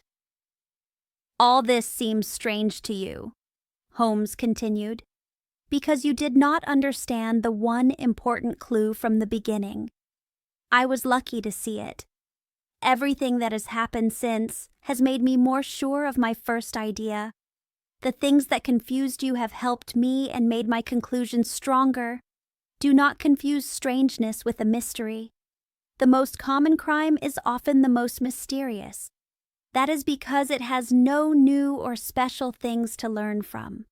This murder would have been much harder to solve if the body had simply been found in the street without all these strange things. These strange details have actually made the case easier to solve. Mr. Gregson had been listening and was getting impatient. "Listen, Mr. Sherlock Holmes," he said. "We all know you are a smart man and you have your own ways of working. But we need more than just theories now. We need to catch the man. I made my case, and I was wrong. Young Charpentier could not have done this second thing. Lestrade went after his man, Stangerson, and he was wrong too. You have said you know things, but the time has come for us to ask you what you know. Can you name the man who did it?" "I think Gregson is right, sir," Lestrade said. "We both tried, and we both failed. You have said more than once that you have all the information you need. You should not keep it from us any longer." "Any delay in arresting the killer," I said, "might give him time to do another terrible thing." We all pushed Holmes to tell us. He looked unsure. He walked around the room with his head down. "There will be no more murders," he said. He stopped and looked at us. "Do not worry about that. You asked me if I know the killer's name. I do. But knowing his name is not as important as catching him. I think I will catch him very soon. I hope to do it with my own plan. This needs to be done carefully. We are dealing with a smart and dangerous man, and he is helped by another man who is also smart. As long as this man does not think anyone is on his trail, there is a chance to get him. But if he has any idea, he will change his name and disappear in a second. I do not mean to hurt your feelings, but I think these men are too smart for the police. That is why I have not asked for your help. If I fail, it will be my fault. I am ready for that. But I promise that as soon as I can tell you without putting my plan at risk, I will." Gregson and Lestrade did not seem happy with this. Gregson's blonde hair seemed to stand on end. Lestrade's eyes looked angry and curious. They did not have time to speak. A young boy named Wiggins knocked on the door and came in. "Please, sir," he said, "I have the taxi downstairs." "Good boy," Holmes said. "Why do you not show this to the people at Scotland Yard?" he asked. He took a pair of metal handcuffs from a drawer. "See how well the spring works. They close in a second." "The old handcuffs are good enough," Lestrade said, "if we can only find the man to put them on." Very good," Holmes said, smiling. "The taxi driver can help me with my bags. Ask him to come up, Wiggins." I was surprised. Holmes had not told me he was leaving. There was a small suitcase in the room. He pulled it out and started to put a strap on it. He was busy with it when the taxi driver came into the room. "Just help me with this strap, driver," he said. He was on his knees and did not turn his head. The man came forward. He looked angry. He put his hands down to help. At that moment, I heard a click. The handcuffs made a sound. Sherlock Holmes jumped up. "Gentlemen," he cried. His eyes were bright. "I want to introduce you to Mr. Jefferson Hope. He is the killer of Enoch Drebber and Joseph Stangerson." It all happened so fast. I did not have time to understand it. I remember that moment clearly. I remember Holmes's happy face and his voice. I remember the taxi driver's confused and angry face. He looked at the handcuffs on his wrists. For a second, we were all like statues. Then, the prisoner yelled and pulled away from Holmes. He threw himself through the window. The wood and glass broke. But before he got all the way out, Gregson, Lestrade, and Holmes jumped on him. He was pulled back into the room. Then, a terrible fight started. He was so strong and angry that he threw the four of us off again and again. He seemed to have the strength of a person having a seizure. His face and hands were badly cut by the glass, but the blood loss did not stop him. It was not until Lestrade got his hand on his neck and started to choke him that we made him stop fighting. Even then, we did not feel safe until we tied his feet. When we were done, we all stood up, out of breath. "We have his taxi," Sherlock Holmes said. "It will take him to Scotland Yard. And now, gentlemen," he said with a smile, "we have finished our little mystery. You can ask me any questions you want. I will not refuse to answer them." Part 2. Chapter 1. On the Great Alkali Plain. In the middle of North America, there is a wide, dry desert. For many years, it stops people from moving west. From the Sierra Nevada to Nebraska, and from the Yellowstone in the north to the Colorado in the south, the land is empty and hard. Some places have high, snowy mountains. Some have dark valleys. Fast rivers cut through sharp canyons. The plains are huge. In winter, they are white with snow. In summer, they are gray with salty dust. Everywhere it is bare, unfriendly, and sad. Almost no one lives there. Sometimes Pawnees or Blackfeet cross it to reach other places, but even the bravest are happy when it is behind them. A thin coyote hides in the bushes. A heavy buzzard beats the air with slow wings. A big grizzly bear walks in the dark ravines and eats what it can find among the rocks. These are the only regular life in the wilderness. From the north side of the Sierra Blanco, the view is the saddest of all. Far, far away, you see only flat land with white spots of alkali and small, low bushes. On the far line of the earth, you see a long row of mountains with rough tops and little bits of snow. There is no sign of life. There is no bird in the hard blue sky. There is no movement on the gray ground. Above all, there is no sound. You may listen and listen, but the great land stays still and quiet. It is complete silence. Yet there is one thing that shows life past there. From the Sierra Blanco, you can see a thin road across the desert. It goes far and then fades in the distance. It has wheel marks and many footsteps. Here and there you see small white things that shine in the sun against the gray dust. If you come close, you see they are bones. The big bones are from oxen. The smaller bones are from men.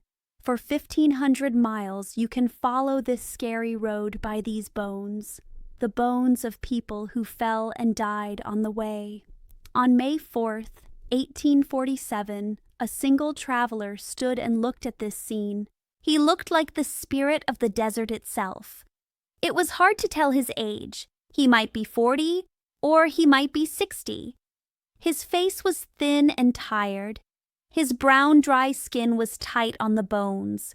His long brown hair and beard had many white streaks. His eyes were deep in his head and shone with a strange fire. The hand that held his rifle was as thin as a hand of bone. He leaned on the gun to stand, but his tall body and big bones showed he was once strong. His hollow cheeks and his loose clothes told why he looked so old and weak. The man was dying of hunger and thirst. He had come down a ravine and climbed to a small rise, hoping to see water. Now the big salt plain lay in front of him. Far away he saw wild mountains. There was no tree or plant to show water. There was no hope in any direction. He looked north, east, and west with wild eyes. He knew his walk was over. He would die on that bare rock. Why not here, he said to himself, as well as in a soft bed 20 years later? He sat down in the shade of a big stone. Before he sat, he laid his empty rifle on the ground. He also put down a large bundle tied in a gray shawl. He had carried it on his right shoulder. It was a little too heavy for him now, so it fell hard. At once a small cry came from the gray bundle.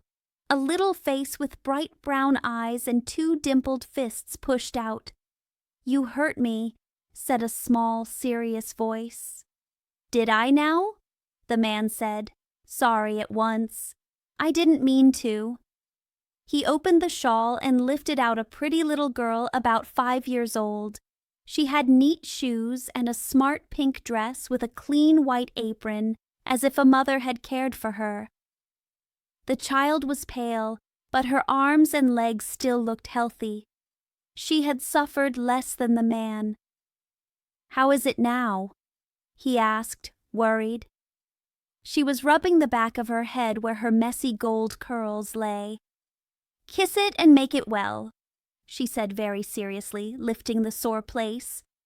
"Mother did that." "Where is Mother?" "Mother is gone. I think you will see her soon." "Gone?" said the child. "That is funny. She did not say goodbye. She almost always did, even if she just went to Auntie's for tea. Now she has been gone 3 days. Say, it's very dry, isn't it? Isn't there water? Isn't there food?" "No, dear, there isn't," he said softly. "You must be patient a little while, and then you will be all right. Put your head here against me. It helps. My lips are like leather, but I should tell you how things are. What's that in your hand?" "Pretty things, fine things," the girl cried, holding up 2 shiny pieces of mica. "When we go home, I'll give them to Brother Bob." "You'll see prettier things soon," the man said, trying to sound sure. "Do you remember when we left the big river?" "Oh, yes. We thought we would find another river soon, but something was wrong. Maybe the compass, maybe the map. The river did not come. The water ran out. We kept a little for you and you could not wash," the girl said, looking at his dirty face. "No, and I could not drink. Mr. Bender was the first to die. Then Indian Pete, then Mrs. McGregor, then Johnny Jones, and then, dear, your mother." "Then Mother is dead too," the child said. She put her face in her apron and cried. "Yes, all are gone except you and me. Then I hoped for water this way. I lifted you on my shoulder and we walked together, but it did not help. Now there is very little chance for us." "Do you mean we will die too?" she asked, stopping her tears and looking up with wet eyes. "I think so," he said. "Why didn't you say so before?" she said, and she laughed with sudden joy. "You gave me a fright. Now I am glad. If we die, we will see Mother again?" "Yes, dear." "And you too," she said. "I'll tell her how good you were. She will meet us at heaven's door with a big pitcher of water and hot buckwheat cakes, brown on both sides, the way Bob and I liked. How long will it be?" "I don't know. Not long." He was looking north. In the clear blue sky, 3 small dots appeared. They grew larger very fast. Soon 3 big brown birds circled over their heads and sat on rocks above them. They were buzzards, the vultures of the West. When they come, death is near. "Cocks and hens!" the little girl cried, clapping to make them fly. "Tell me, did God make this country?" "Of course he did," the man said, surprised. "He made the country in Illinois, and he made the Missouri," the girl said. "I think someone else made this place. It is not so well done. They forgot water and trees." "What do you think about saying a prayer?" the man asked, shy but gentle. "It is not night," she said.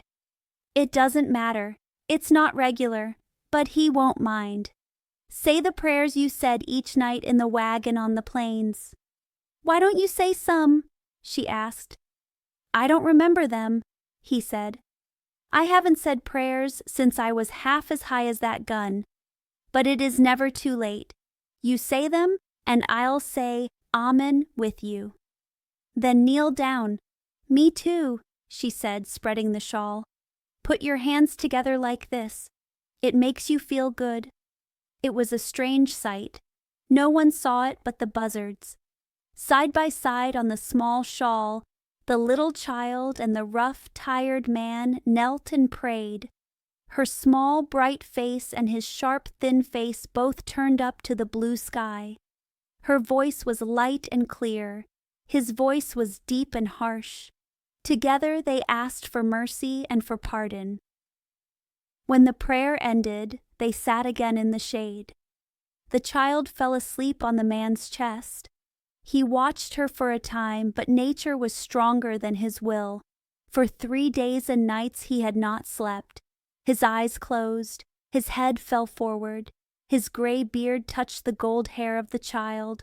Both slept a deep, dreamless sleep. If the man had stayed awake for 30 minutes more, he would have seen a strange thing. Far away at the edge of the plain, a thin dust rose. At first it was small and looked like a mist. It grew higher and wider, and soon it was a thick cloud.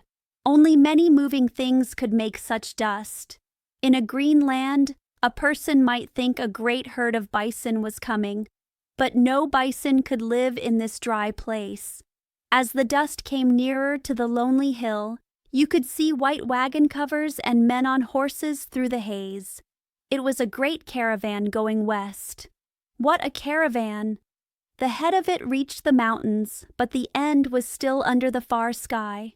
Across the whole plain went the long line, wagons and carts, riders and walkers, many women with heavy loads, and small children beside the wheels, or peeping from under white covers. This was not a small group of settlers. It was a people moving to find a new home. At the front rode more than 20 serious men with iron faces. They wore simple dark clothes and carried rifles.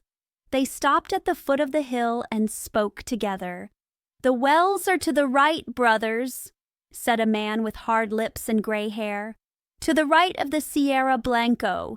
Then we reach the Rio Grande," said another. "Do not fear for water," cried a third. "He who brought water from the rock will not leave his people." "Amen, amen," they all said. They were ready to go when a young man with sharp eyes pointed up. On the top of the rocks, a little strip of pink cloth moved against the gray stones. At once the leaders pulled their horses back and took their guns. More riders came up fast. Many whispered, "Indians!"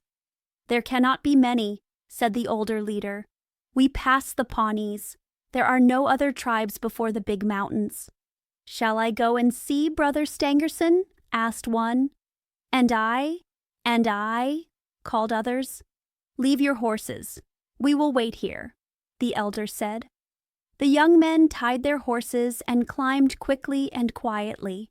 From below, their friends watched them jump from rock to rock until they stood on the skyline. The first man threw up his hands in surprise. The others reached him and did the same. On the small flat top of the hill was one great stone.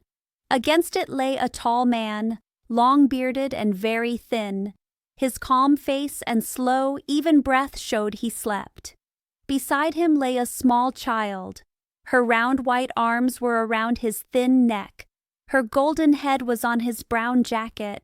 Her lips were a little open. Her teeth were like a line of white. A soft smile was on her face. Her fat white legs in white socks and shiny shoes looked strange beside the long, dry legs of the man.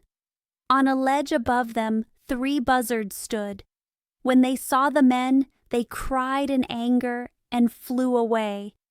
The harsh bird cries woke the sleepers. The man jumped up and looked down. When he fell asleep, the plain was empty. Now a great crowd of people and animals moved across it. He could not believe his eyes. He rubbed them with his thin hand. "I guess this is fever," he said. The child held his coat and looked around with wide, quiet eyes. The young men called to them and helped them down. One man lifted the little girl onto his shoulder. 2 others held the thin man and walked beside him to the wagons. "My name is John Ferrier," the man said. "Only me and the child are left." 21 started. All the rest died of thirst and hunger to the south. "Is she your child?" someone asked. "She is now," he said, his voice strong. "She is mine because I saved her. No man will take her. From this day, she is Lucy Ferrier. Who are you?" He looked at the strong, sun-browned men. "There's a powerful lot of you." "Near 10,000, said a young man. "We are God's persecuted children, the chosen of the angel Moroni." "I never heard of him," the wanderer said. "He chose a big crowd." "Do not joke about the holy," said another, stern. "We believe the sacred writings given on gold plates with Egyptian letters to Joseph Smith at Palmyra. We left Nauvoo in Illinois, where we built our temple. We seek a safe place, even in the heart of the desert." "Nauvoo," John said. The name was known to him. "I see. You are the Mormons." "We are the Mormons," they all answered. "Where are you going?" "We do not know. God leads us by our prophet. You must stand before him. He will say what to do with you." They reached the foot of the hill. Women with pale faces, strong laughing children, and men with serious eyes crowded around. They cried out in pity when they saw the small girl and the poor man. But the guards did not stop. They went on to a large, bright wagon with 6 horses. A man sat beside the driver. He was not more than 30, but his big head and firm face showed he was a leader. He closed a brown book when he heard the story. He looked at the 2 strangers. "If we take you," he said in a slow, solemn voice, "it must be as believers with us. We will not have wolves in our fold. Better your bones lie white in this desert than you be a small rot that spoils the whole fruit. Will you come on these terms?" "I'll come on any terms," Ferrier said with force. Some elders smiled. The leader stayed stern. "Take him, Brother Stangerson," he said. "Give him food and drink, and the child too. Teach him our holy faith. We have waited enough. Forward, on to Zion."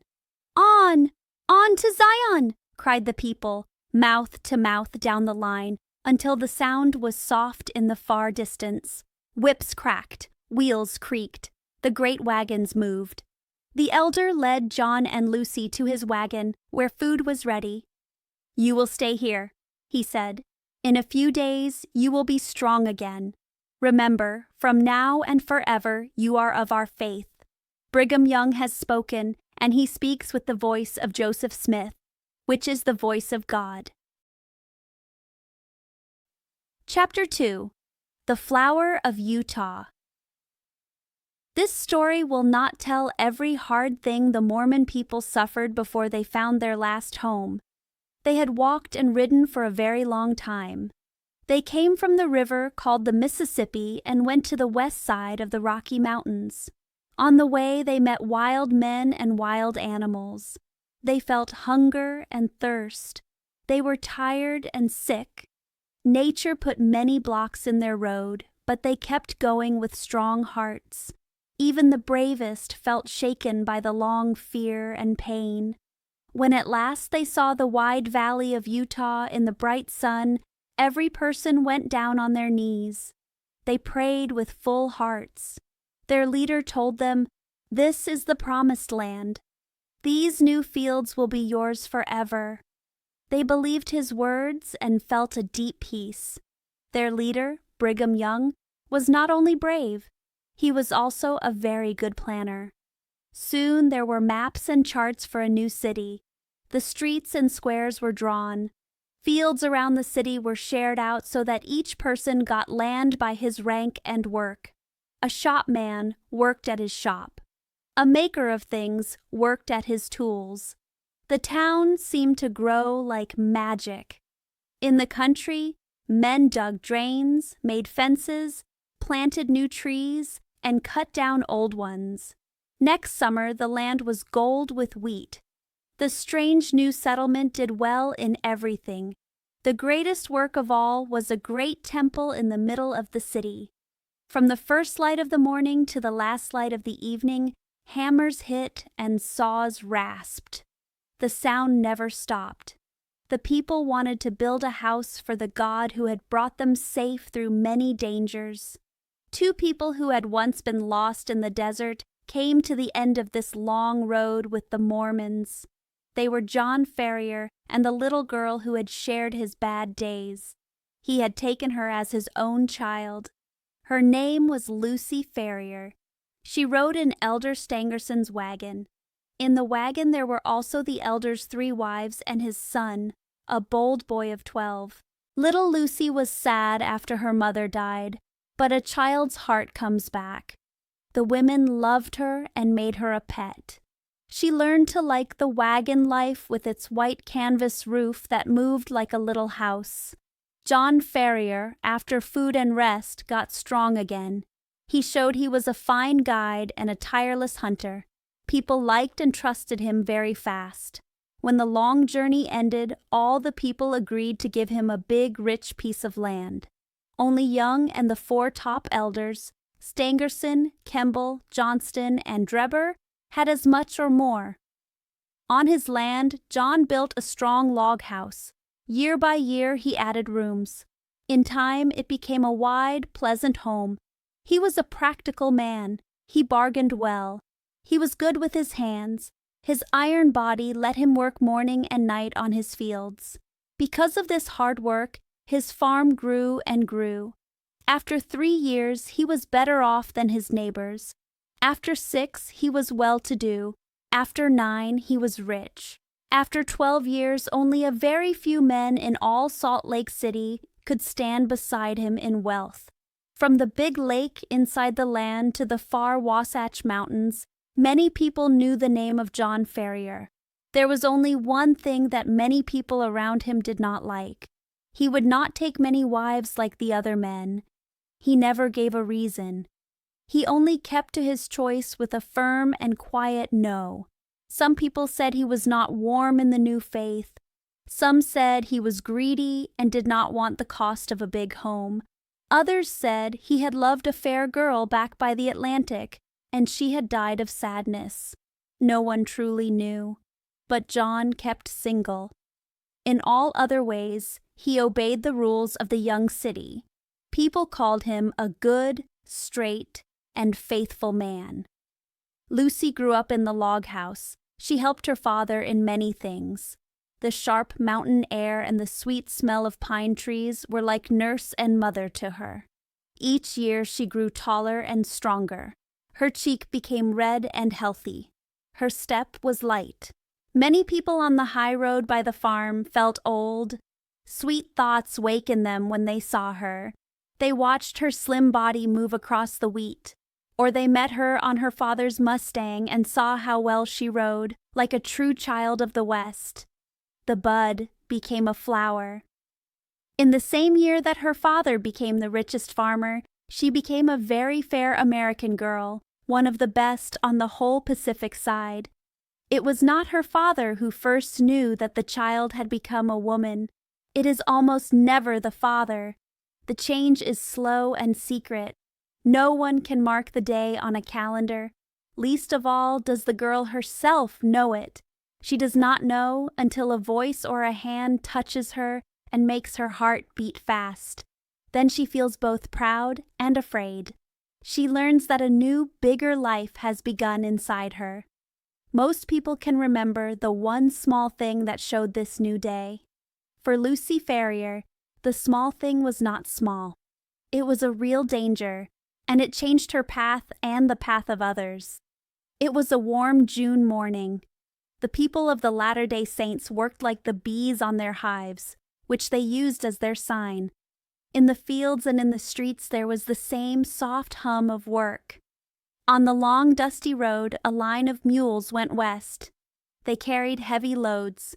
There was gold in California and people rushed there. The overland road passed through the city of the elect. Droves of sheep and big cattle came in from far fields. New trains of tired travelers arrived. Men and horses were both worn out by their long road. Through all these mixed crowds, a young rider moved like a fish in a stream. It was Lucy Ferrier. Her fair face was pink from the ride. Her long chestnut hair flew free behind her. Her father had sent her with a job to the city. She rode fast and brave, as she had done many times. She thought only of her task and how to do it well. Dusty men of adventure turned and stared. Even the Indians, who often showed no feeling, looked and softly smiled at the beauty of the pale girl. When she reached the edge of the city, the road was blocked by a big herd of cattle. The herdsmen were wild men from the plains. Lucy was quick and not patient. She tried to pass by, pushing her Mustang into what looked like a gap, but the animals closed around her. In a moment, she sat inside a moving sea of big, long-horned bullocks with angry eyes. She knew cattle and did not fear at first. She looked for every chance to move forward. She wanted to break out of the herd. Then the sharp horn of one beast hit the Mustang's side, maybe by mistake, maybe not. The little horse went mad. It stood up on two legs with a loud snort. It jumped and tossed. Only a very good rider could stay in the saddle. Every leap pushed the horse against horns again. The pain made it wilder. Lucy held the bridle tight, but her head began to swim. The dust rose and choked her. The hot breath of the cattle steamed around her. She was ready to lose hope. Then a kind voice at her side spoke low and sure. It told her help was here. A strong brown hand caught the curb of the Mustang. The hand pulled the horse. The man made a path through the herd. In a short time, Lucy was safe at the edge. "You are not hurt, I hope, miss," her helper said with respect. She looked up at his dark, strong face and gave a quick, brave laugh. "I am very frightened," she said in a simple way. "Who would think Pancho would fear a lot of cows?" "Thank God you stayed on," the man said. He was tall and looked wild in a manly way. He sat on a strong roan horse. He wore a hunter's rough clothes. A long rifle hung on his back. "I think you are John Ferrier's daughter," he said. "I saw you ride down from his place. When you see him, ask if he remembers the Jefferson Hopes from St. Louis. If he is the same Ferrier, my father and he were close." "Why don't you come and ask him yourself?" she said with a soft smile. The young man's eyes lit up. "I will come," he said. "We have been in the mountains for 2 months. We do not look fine for a visit. He must take us as we are." "He will thank you, and so will I," she said. "He loves me very much. If those cows had run over me, he would never get over it." "Nor would I," the young man said, very quiet. "You?" she said, teasing him. "Why would that matter to you? You are not even our friend." His face fell dark at her words, so Lucy laughed out loud. "I did not mean that," she said. "You are a friend now. You must come and see us. But I must go on, or Father will stop trusting me with his business. Goodbye." "Goodbye," he said. He lifted his wide hat and bent over her small hand. She turned her Mustang, gave it a little cut with the whip, and flew away like a brown bird in a cloud of dust. Young Jefferson Hope rode on with his men. He was quiet and stern. He and his friends had been looking for silver in the Nevada mountains. Now they went back to Salt Lake City to find money to work the silver lines they had found. He had been as keen as any of them, but the one meeting with the brave, fair girl changed everything in his heart. She was open and fresh, like the wind from the Sierra. His strong, wild heart burned deep inside him. When she was gone, he knew a turning had come. No more could silver or any other plan be as great as this new love. It was not the light love of a boy. It was the strong fire of a man with a firm will and a proud spirit. He had been used to win in what he tried. He swore he would not fail in this, if work and patience could win. That night he went to see John Ferrier. He went again and again. Soon his face was well known at the farm. For 12 years John had lived in the valley and worked. He did not hear much news from the wide world. Jefferson could tell him many things.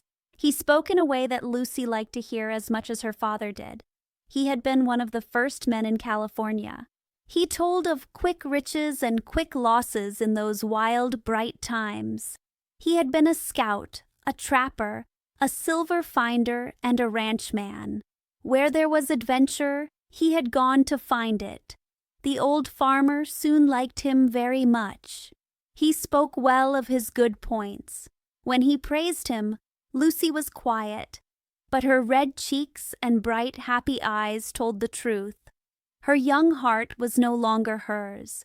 Her honest father may not have seen it, but the man who won her heart did see it very well.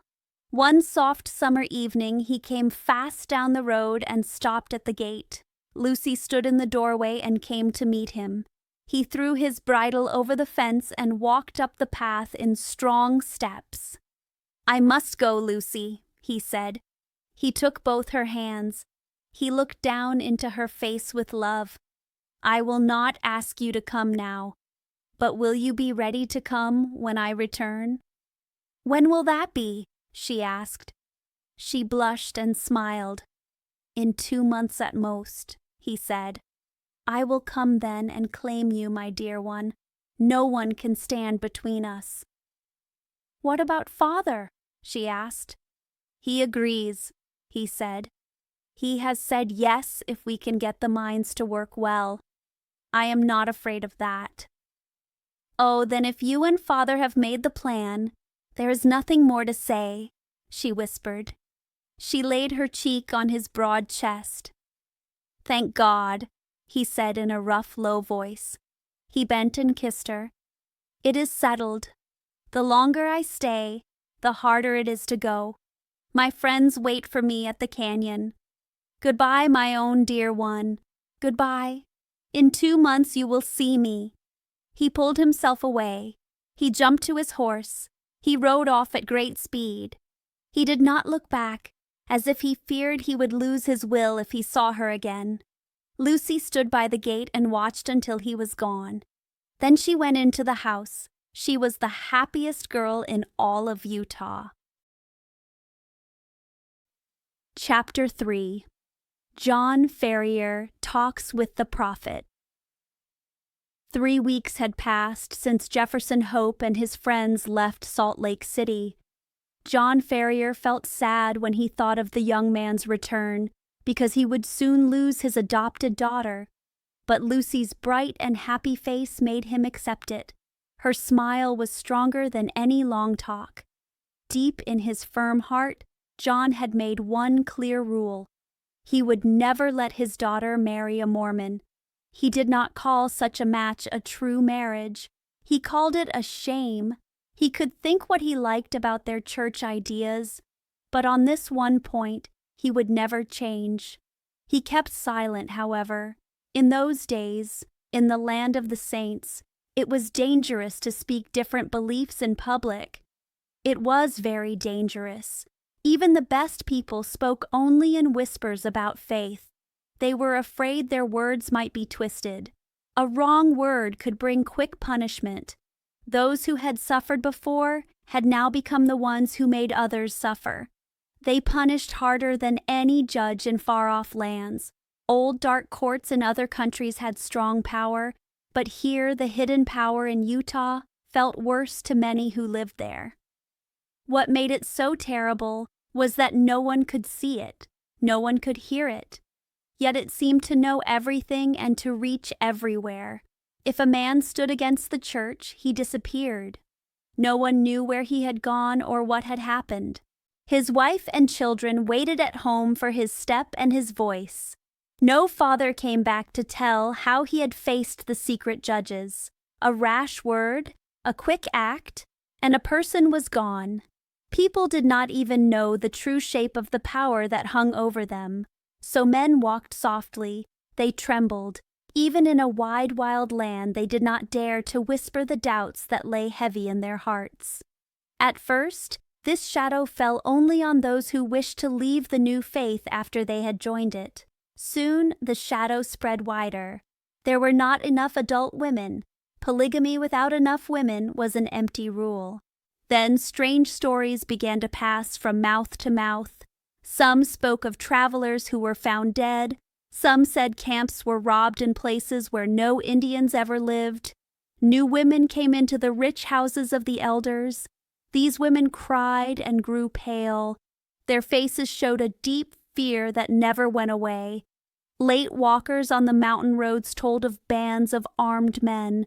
The men wore masks. They moved quietly and without sound in the dark. These stories did not vanish. They grew. They were told again and again by many lips, until they formed one clear name. Even today, people in lonely ranches of the West call that name with fear. They call it the Danite Band or the Avenging Angels. As people learned more, they feared more. No one knew who belonged to this group. The names of those who did hurt in the name of faith were kept deep in secret. The friend to whom you spoke about your doubts might be a man who would come at night with fire and sword and ask you to pay for your words. So each man feared his neighbor. No one spoke about the thoughts nearest the heart. One clear morning, John Ferrier was going out to his wheat fields. He heard the latch click. He looked through the window. A strong, sandy-haired, middle-aged man was walking up the path. John's heart jumped. This was Brigham Young himself, the great leader. John grew afraid, for he knew such a visit was not a good sign. He hurried to the door to greet him. The leader gave him a cold greeting. With a hard face, he walked into the sitting room. "Brother Ferrier," said Brigham Young. He sat down and looked at John from under his light eyelashes. "The true believers have been kind to you. We found you in the desert when you were starving. We shared our food. We led you to the chosen valley. We gave you good land. Under our care you grew rich. Is this true?" "It is true," said John Ferrier. "In return, we asked only one thing," the leader went on. "We asked you to accept the true faith and live by all its rules. You promised this, but people say you have not done it." "How have I failed?" John asked. He lifted his hands in protest. "Have I not given to the common fund? Have I not gone to the temple? Have I not—" "Where are your wives?" asked Young. He looked around the room. "Call them in so that I may greet them." "It is true I have not married," John answered. "There were few women, and many men had a better right than I did. I was not alone. I had my daughter. She cared for me." "It is about your daughter that I speak," said the leader. "She has grown to be the flower of Utah. Many great men now look kindly on her." John felt pain inside, though he did not show it. "There are stories," the leader said. "I do not wish to believe them. They say she is promised to a Gentile. This must be false gossip. You know the rule in our holy code. Every girl of the true faith must marry one of the chosen. If she weds a Gentile, she commits a great sin. You say you follow the holy way, then you cannot let your daughter break it." John did not answer. He turned his old riding whip round and round in his hands. "On this one point your faith will be tested," the leader said. "The Sacred Council of Four has decided it. The girl is young. We do not want her to marry an old man. We do not wish to take away all choice. We elders already have many wives, but our sons must also have wives. Elder Stangerson has a son. Elder Drebber has a son. Either one would be glad to welcome your daughter to his house. Let her choose between them. They are young. They are rich. They are of the true faith. What do you say?" John sat silent for a while. He frowned and thought. "Please give us time," he said at last. "My daughter is very young. She is hardly of age to marry." "She shall have 1 month to choose," said Young. He rose from his chair. "At the end of that time she will give her answer." He walked toward the door. Then he stopped. His face turned red. His eyes flashed. "It would be better for you," he cried in a loud voice. "Better for you and for her to be white bones on the Sierra Blanco than to set your weak wills against the orders of the Holy Four." He lifted his hand in warning and went out. John heard his heavy step on the stones of the path. John stayed where he was. He put his elbows on his knees and tried to think how to tell Lucy. A soft hand touched his. He looked up. Lucy stood beside him. Her face was pale and afraid. He knew she had heard every word. "I could not help it," she said. His voice was loud. It filled the house. "Oh, Father, what will we do?" "Don't be scared," he said. He drew her close. His big, rough hand stroked her chestnut hair. "We will find a way. Tell me one thing. Do you still care for your young man? Your heart has not grown cold, has it?" She did not speak. She only sobbed and squeezed his hand. "No, of course not," he said softly. "I would not want to hear you say you had stopped. He is a good lad. He is a Christian too, which is more than I can say of these people here, with all their praying and their long talks. A party leaves for Nevada tomorrow. I will find a way to send him a message. I will tell him the trouble we are in. If I know that young man, he will come back fast. He will be quicker than a telegram." Lucy gave a small laugh through her tears. Her father's way of speaking made her smile in spite of fear. "When he comes, he will give us wise advice," she said. "But, Father, I am afraid for you. I hear such awful stories. People who stand against the prophet always meet something terrible." "But we have not stood against him yet," her father said. "We will watch for storms when we truly face him. We have 1 clear month. When it ends, I think we had better leave Utah." "Leave Utah?" she cried. "That is what I mean," he said. "What about the farm?" she asked. "We will get as much money as we can," he said. "The rest we will leave. To tell the truth, Lucy, I have thought of this before. I do not like to bow to any man, as these people bow to their prophet. I am a free-born American. All this is new to me, and I am too old to learn it now. If he comes to push us on this land, he may meet a load of buckshot coming the other way. But they will not let us leave," she said. "We will see when Jefferson comes," he answered. "We will find a way. Do not worry yourself, my dear. Do not cry and swell your eyes, or he will be angry with me when he sees you. There is nothing to fear. There is no danger at all." He spoke with a strong, sure voice to comfort her. But Lucy saw something else. That night he checked each door with great care. He cleaned his old shotgun, he loaded it, he hung it again on the wall of his bedroom. He tried to walk tall and brave, but she saw the truth. He was ready to protect her, even with his life. In the days that followed, the shadow in the town seemed to grow. People smiled in the daylight. At night, they shut their doors and spoke low. Men looked over their shoulders when they walked. A cart at a corner might hide watchers. A bird call in the dark might be a signal. When a stranger came along the road, folks stepped aside and said nothing. Rumors moved like smoke. You could not hold them, but you could smell them. Some told of riders who were masked and silent.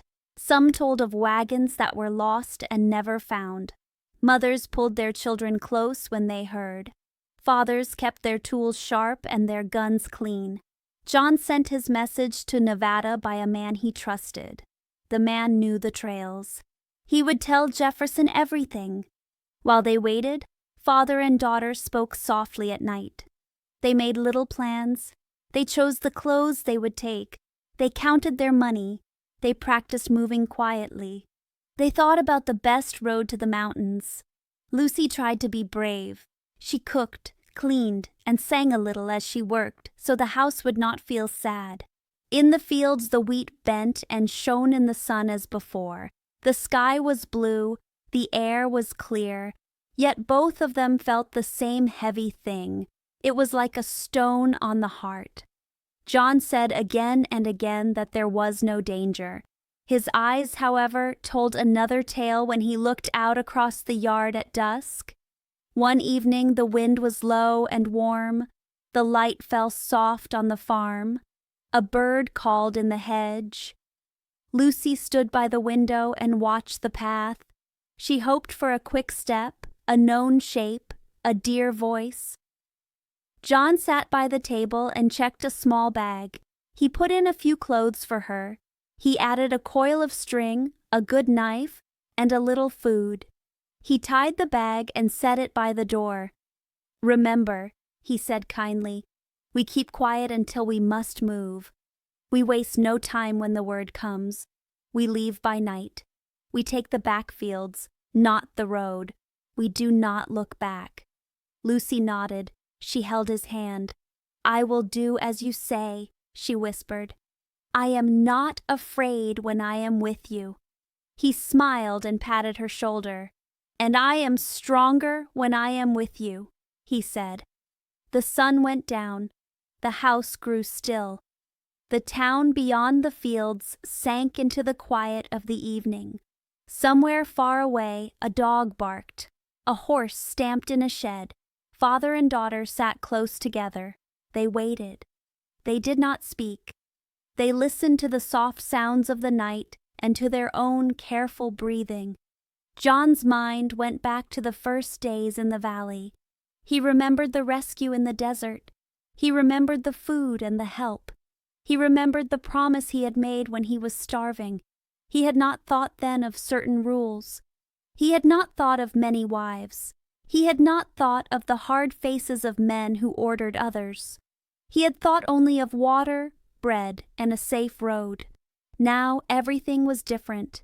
He still thanked those who had saved his life. But he could not give up his right to choose the path for his daughter and for himself. So he made his choice in his heart. If the time came, they would go. They would leave the farm, the fields, and the little house. They would pass the mountain walls and the deep canyons. They would ride west to a place where no secret hand could reach them. He knew it would be dangerous. He also knew it was the only way to keep Lucy safe and free. Night fully fell. John rose and checked the doors again. He set a chair under the handle of the back door. He lifted the old shotgun from the wall. He opened it, checked the charge, and closed it with a firm click. He laid it within easy reach. Lucy watched him. She did not speak. She knew what these small acts meant. He would not wait for others to set his fate. He would guard his child. He would stand and fight if he must. And if help came from the mountains, he would be ready to move in a moment. Thus they waited, calm on the outside, but wakeful at heart, holding on to hope and counting the quiet beats until Jefferson Hope could come back to them. Chapter 4. A Flight for Life. The morning after he met the Mormon prophet, John Ferrier rode into Salt Lake City. He found a friend who was going to the Nevada mountains. John gave him a message for Jefferson Hope. In the message, he told Jefferson that great danger was near and that he must come back at once. After sending the message, John felt calmer. He went home with a lighter heart. When he reached his farm, he saw a horse tied to each gate post. He went inside and was surprised again. 2 young men sat in his sitting room. One had a long, pale face. He rocked in a chair with his feet on the stove. The other had a thick neck and rough, swollen features. He stood at the window with his hands in his pockets, whistling a popular hymn. Both nodded to John when he came in. The man in the rocking chair began to speak. "Maybe you don't know us," he said. "This is the son of Elder Drebber, and I am Joseph Stangerson.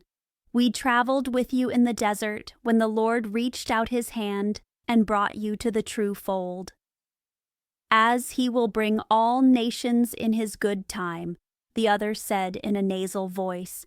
"He works slowly but very surely." John guessed who they were. He bowed, but he was cold and stern. "We have come," Stangerson went on, "because our fathers advised it. We ask for your daughter's hand. She may choose one of us. I have only 4 wives, and Brother Drebber has 7, so my claim is stronger." "No, Brother Stangerson," Drebber cried. "The question is not how many wives we have, but how many we can keep. My father has given his mills to me. I am richer." "My future is better," Stangerson answered hotly. "When the Lord takes my father, I will have his yard and his leather factory. I am also older than you and higher in the church." "The maiden will decide," young Drebber said, smiling at himself in the glass. "We will leave the choice to her." John stood in the doorway, angry and silent. He could hardly keep from striking them with his riding whip. "Listen," he said at last, walking up to them. "When my daughter calls you, you may come. Until then, I do not want to see your faces again." The 2 young Mormons stared at him. To them, this choice was a great honor for the girl and for her father. "There are 2 ways out," John cried. "There is the door and there is the window. Which will you use?" His dark face looked fierce. His thin hands were strong and ready. The 2 men jumped up and hurried out. John followed them to the door. "Tell me when you decide which one it is to be," he said with a hard laugh. "You will pay for this," Stangerson shouted, white with rage. "You have defied the prophet and the council of 4. You will regret it all your life." "The hand of the Lord will be heavy on you," Drebber cried. "He will rise and strike you." "Then I will begin the striking," John shouted. He would have run upstairs for his gun, but Lucy caught his arm and held him. While she held him, they heard horses gallop away. The men were gone. "The young lying rascals," John said, wiping sweat from his forehead. "I would rather see you in your grave, my girl, than married to either one." "And so would I, father," Lucy said bravely. "But Jefferson will soon be here." "Yes," he said. "He will come soon, the sooner the better. We do not know what those men will do next." It was time for a strong friend to help the old farmer and his adopted daughter. Never in the history of the settlement had anyone disobeyed the elders so openly. Small mistakes were punished hard. What would they do to the worst rebel? John knew his money and name would not save him. Other rich, well-known men had disappeared before, and the church took their goods. He was a brave man, but the dark, secret dangers made him shake. He could face an open enemy. He could not fight a shadow. He hid his fear from his daughter and pretended the matter was small. But she loved him and saw he was not at ease. He expected a warning from Young, and it came in a strange way. The next morning, when he woke, he found a small square of paper pinned to his blanket, right over his chest. On it, in big, rough letters, were the words, 29 days are given you for amendment, and then... The long dash was more terrible than any clear threat. John wondered how the paper came there. His servants slept outside, and all doors and windows were locked. He crushed the paper in his hand and said nothing to Lucy. He knew the 29 days were the rest of the month the prophet had promised. How could he fight an enemy with such secret power? The hand that fixed the pin could also have struck his heart, and he would never know who did it. The next morning was worse. At breakfast, Lucy looked up and cried out. In the center of the ceiling, someone had written the number 28, as if with a burned stick. Lucy did not understand. John did not explain. That night he sat up with his gun and kept watch. He saw nothing and heard nothing. Yet in the morning, the number 27 was painted on the outside of his door. Day after day, the same thing happened. Each new morning, a number showed how many days were left. The number appeared on a wall, on the floor, or on a small card stuck to the gate or the fence. John searched and watched, but he could not find who did it. The sight of the numbers filled him with a deep fear. He grew thin and restless. His eyes looked like the eyes of a hunted animal. He had only one hope left, the return of the young hunter from Nevada. 20 became 15, and 15 became 10, but no message came. The numbers fell one by one, and still there was no sign of Jefferson. Whenever a rider came down the road, or a driver shouted to his team, the old man ran to the gate, hoping help had arrived. At last the number fell from 5 to 4, and then to 3. He lost heart. He gave up hope of escape. Alone, with little knowledge of the mountains around the settlement, he knew he was weak. The main roads were watched and guarded. No one could pass without a paper from the council. Wherever he turned, the same blow seemed to wait. Yet he never changed his decision. He would die rather than agree to what he called his daughter's shame. One evening he sat alone. He thought long and hard. He looked for a way out, but found none. That morning the number 2 was on his wall. The next day would be the last. What would happen then? Many dark thoughts came to him. What would happen to Lucy after he was gone? Was there no way out of this hidden net? He dropped his head on the table and cried because he felt so helpless. Then he heard a soft sound. It was clear in the quiet night. It came from the front door. He went to the hall and listened. There was a pause, then the same soft sound again. Someone was tapping very gently on a panel of the door. Was it a killer from the secret court? Or someone to mark the last day? John felt that quick death would be better than this fear. He pulled the bolt and opened the door. Outside all was still. The stars shone bright. The small front garden lay quiet behind its fence and gate. No one stood on the road. John breathed out and looked left and right. Then he looked down. At his feet a man lay flat on the ground, arms and legs spread out. John was so shocked that he leaned against the wall and held his throat to stop a cry. He first thought the man was hurt or dying. But then he saw the figure slide forward like a snake. It moved into the hall, quick and silent. Inside, the man jumped up, shut the door, and showed his face. It was Jefferson Hope. "Good God!" John gasped. "You scared me. Why did you come like that?" "Give me food," Jefferson said in a rough voice. "I have had nothing to eat or drink for 48 hours. He fell on the cold meat and bread from John's supper and ate fast. "Is Lucy brave?" he asked when he was done. "Yes," her father said. "She does not know the danger." "That is good," Jefferson said. "The house is watched on every side. That is why I crawled. They are sharp, but not sharp enough to catch a Washoe hunter." John felt new strength. He shook the young man's hard hand. "You are a man to be proud of," he said. "Not many would come into this hornet's nest to share our danger and our trouble." "You are right," Jefferson said. I respect you, but if you were alone, I might think twice. It is Lucy who brings me here. Before harm comes to her, there will be one less hope in Utah." "What shall we do?" John asked. "Tomorrow is your last day," Jefferson said. "If you do not act tonight, you are lost. I have a mule and 2 horses in the Eagle Ravine. How much money do you have?" $2,000 in gold and 5,000 in notes, John said. "That is enough," Jefferson said. "I have about the same. We must ride through the mountains to Carson City. Wake Lucy. It is good that the servants sleep outside."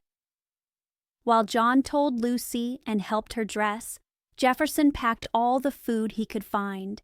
He filled a stone jar with water. He knew mountain wells were few and far apart.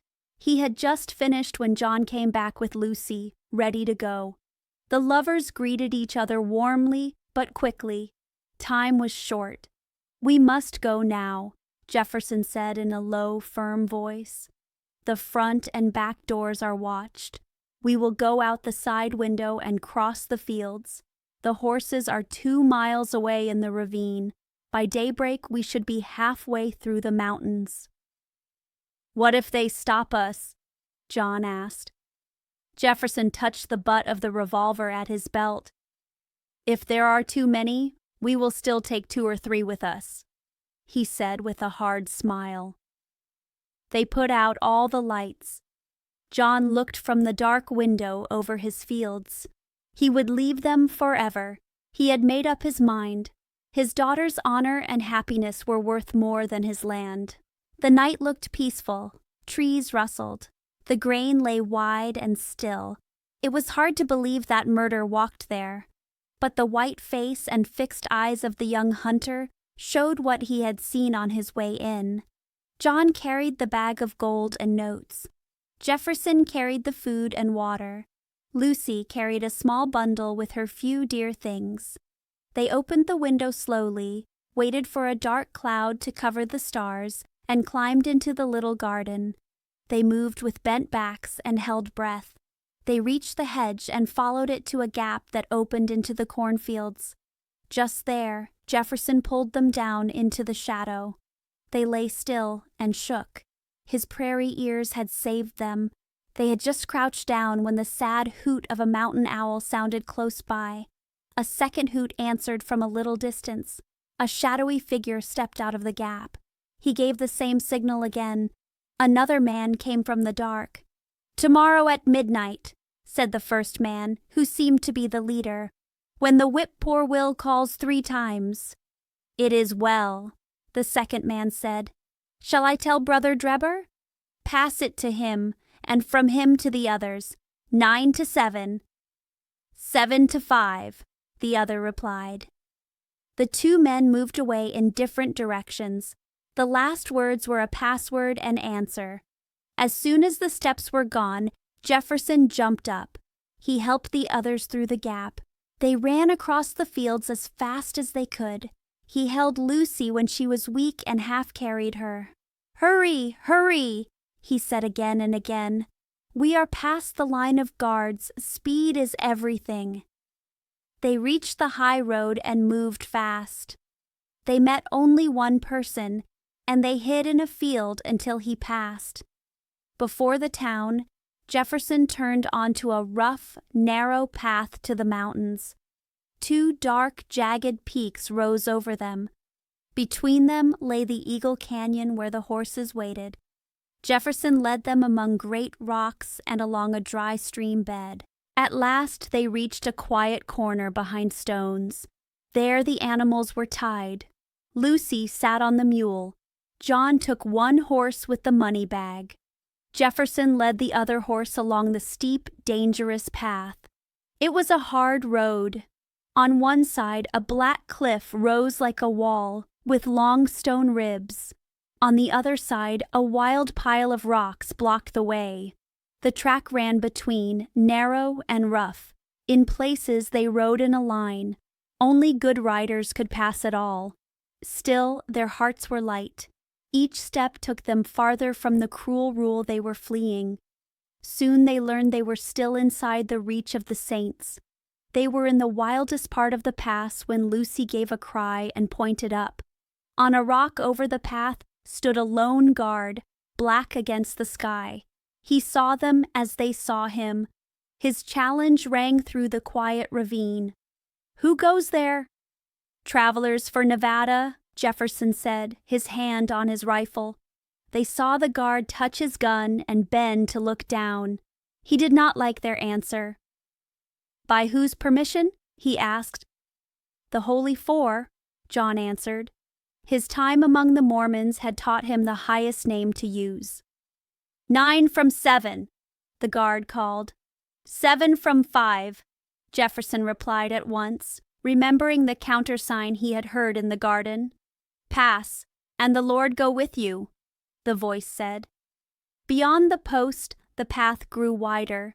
The horses trotted. When they looked back, they saw the lone guard leaning on his gun. They knew they had passed the last watch of the chosen people. Freedom lay ahead. Chapter 5. The Avenging Angels. All night they moved through narrow mountain paths. The ground was rough and full of rocks. More than once they missed the way, but Jefferson Hope knew these mountains well. He always found the right track again. When morning came, a wild and beautiful sight opened before them.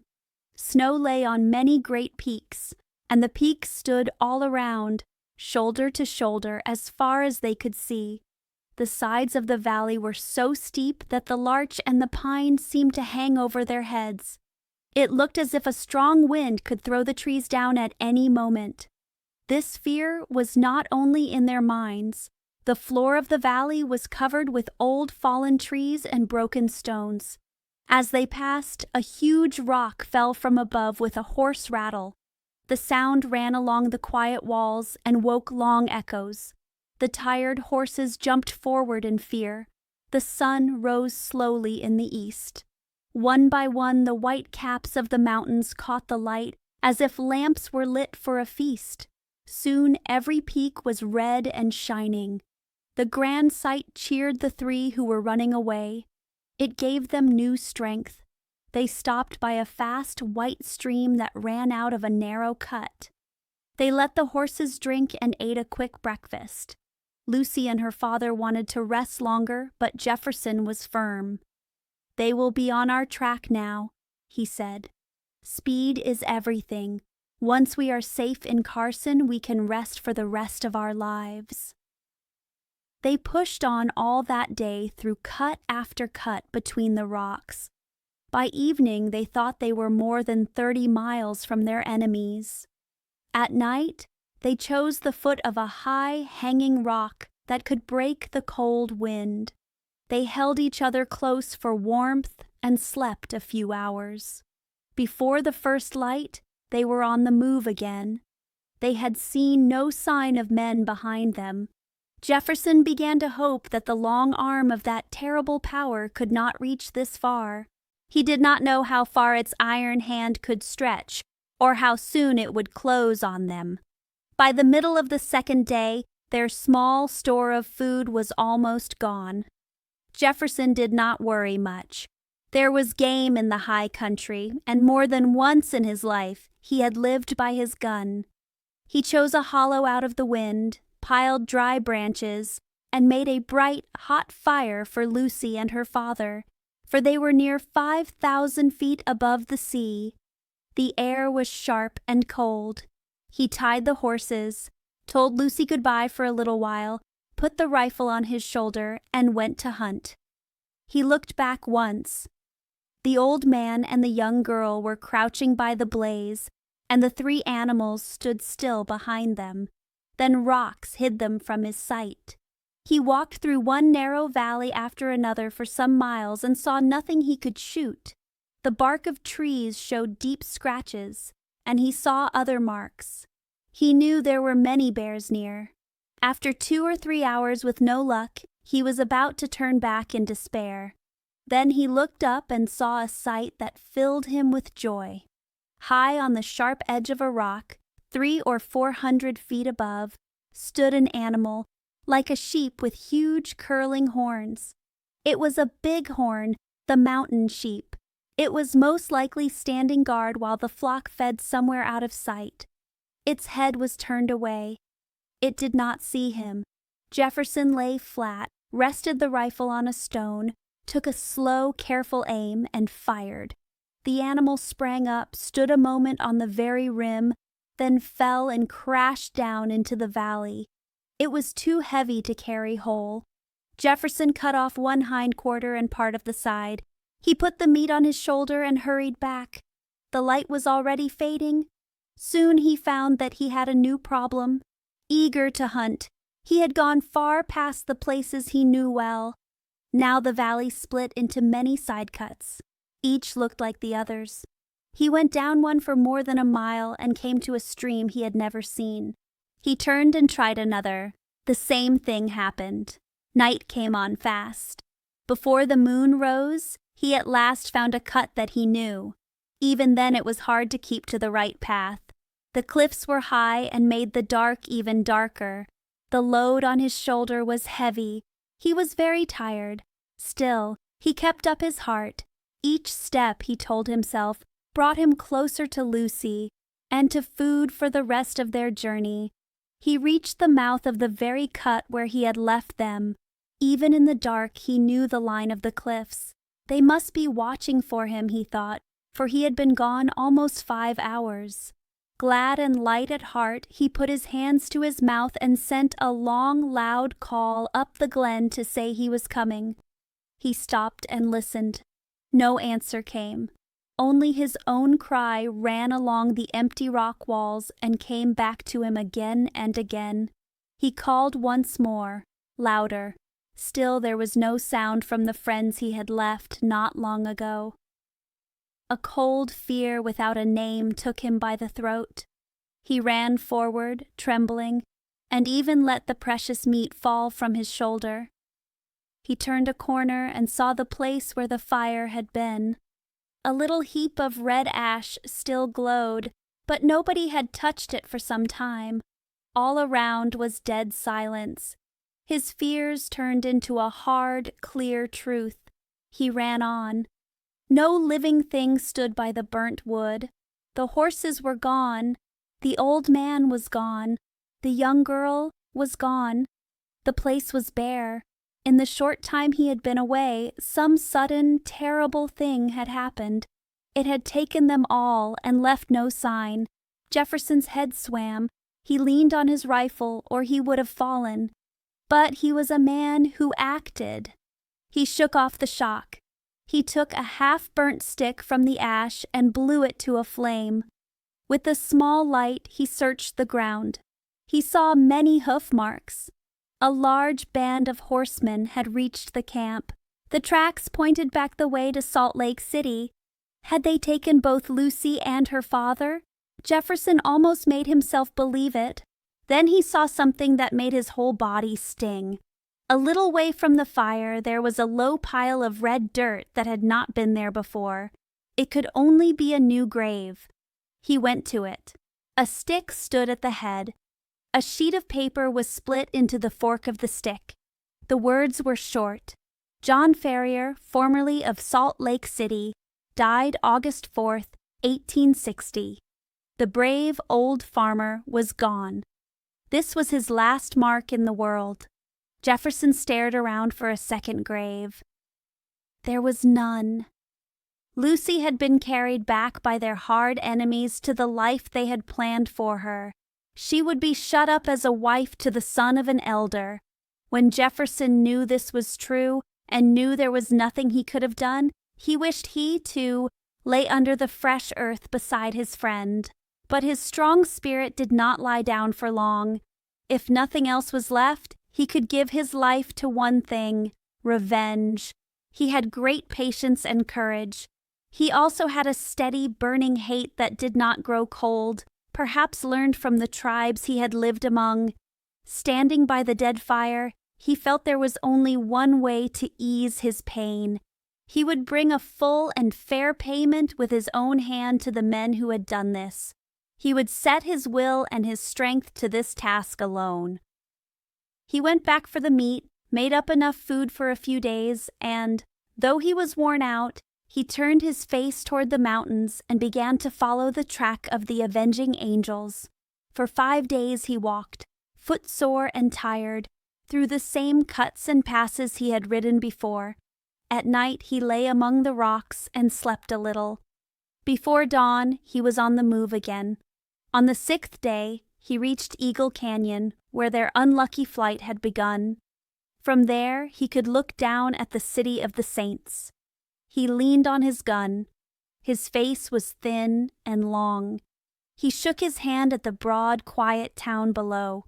He saw flags in the main streets and other signs of a feast. He was still wondering what it all meant when a horse came fast along the path. He knew the rider at once.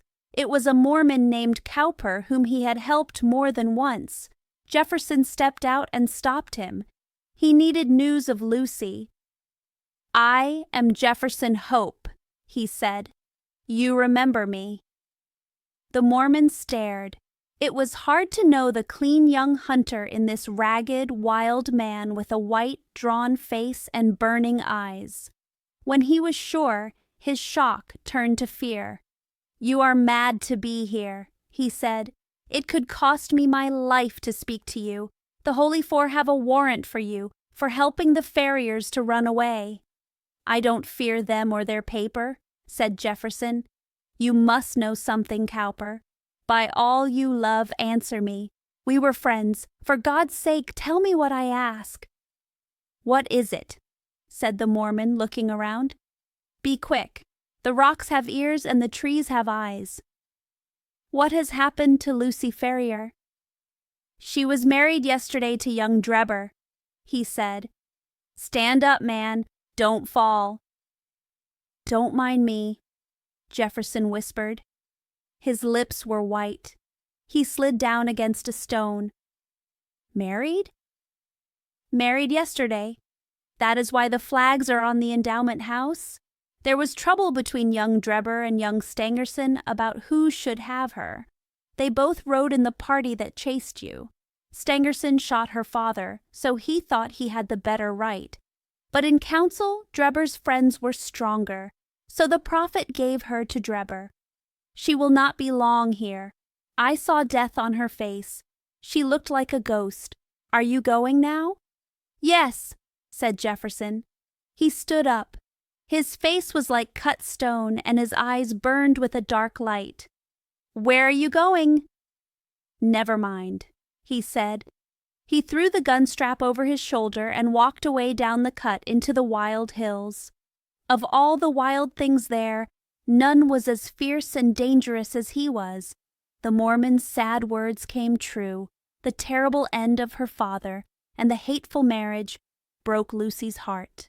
She never lifted her head again. In less than a month, she died. Her heavy drinking husband had married her for John Ferrier's land and money. He did not show much sorrow, but the other wives cried and kept watch with her body the night before the burial, as their custom was. They sat quietly around the bed in the first hours of morning. Suddenly the door burst open. A hard, weather-beaten man in torn clothes strode in. He did not look at the frightened women. He went straight to the white, still figure that had once held the pure soul of Lucy Ferrier. He bent and kissed her cold forehead with great respect. Then he lifted her hand and slipped the wedding ring from her finger. "She will not be buried with that," he said in a low, fierce voice. Before anyone could cry out, he ran down the stairs and was gone. It all happened so fast that the watchers could hardly believe it, and others might not have believed them. But one plain fact could not be denied. The gold ring that showed she had been a bride was gone. For some months, Jefferson stayed in the mountains. He lived like a wild man. He fed and warmed a hot wish for revenge. In the city, people told stories of a strange shape that walked at night near the edge of the town and in the lonely cuts among the hills. A bullet once sang through Stangerson's window and hit the wall a foot from his head. On another day, as Drebber rode under a cliff, a great stone fell. He was saved only by throwing himself flat. The two young men soon knew who was after them. They led many hunting groups into the hills to catch or kill their enemy. They failed each time. After that, they never went out alone or after dark, and guards watched their houses.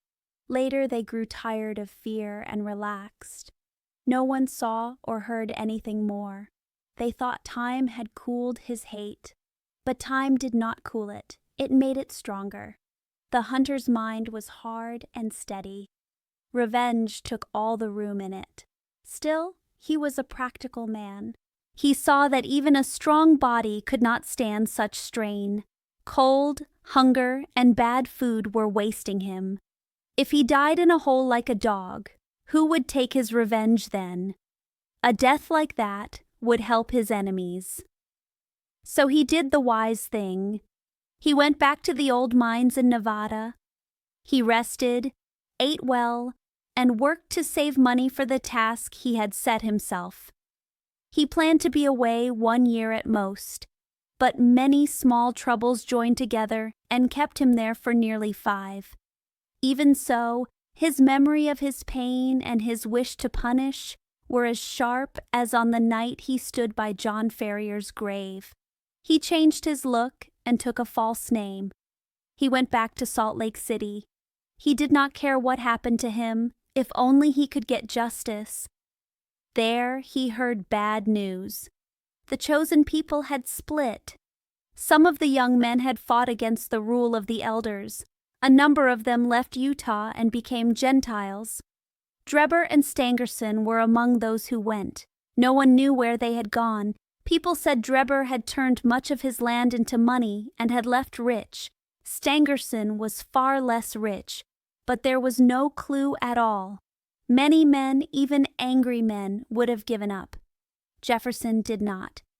With a little money of his own and odd jobs here and there, he went from town to town across the United States to find the two men. Years passed. His black hair turned gray.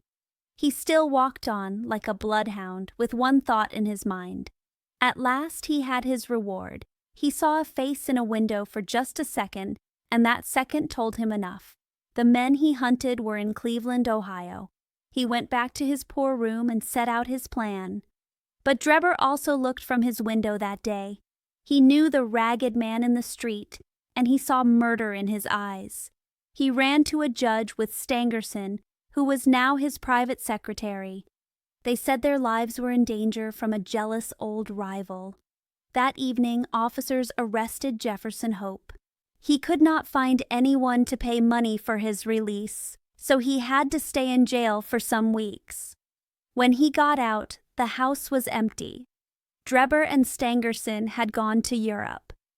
Once more, he was stopped. Once more, his strong hate pushed him forward. He needed money. He worked again and saved every coin. At last, he had enough to live simply and move. He sailed for Europe. He followed his enemies from city to city, taking any small job to stay alive. He never quite caught up. When he reached St. Petersburg, they had gone to Paris. When he reached Paris, they had just left for Copenhagen. In the Danish city, he was a few days late again. They had moved on to London. There at last he found them and held them in sight. Of what followed, it is best to give the old hunter's own story, as Dr. Watson wrote it in his journal. Chapter 6. A continuation of the reminiscences of John Watson, M.D. Our prisoner fought hard at first, but after we tied him, he smiled in a friendly way. He hoped he had not hurt us.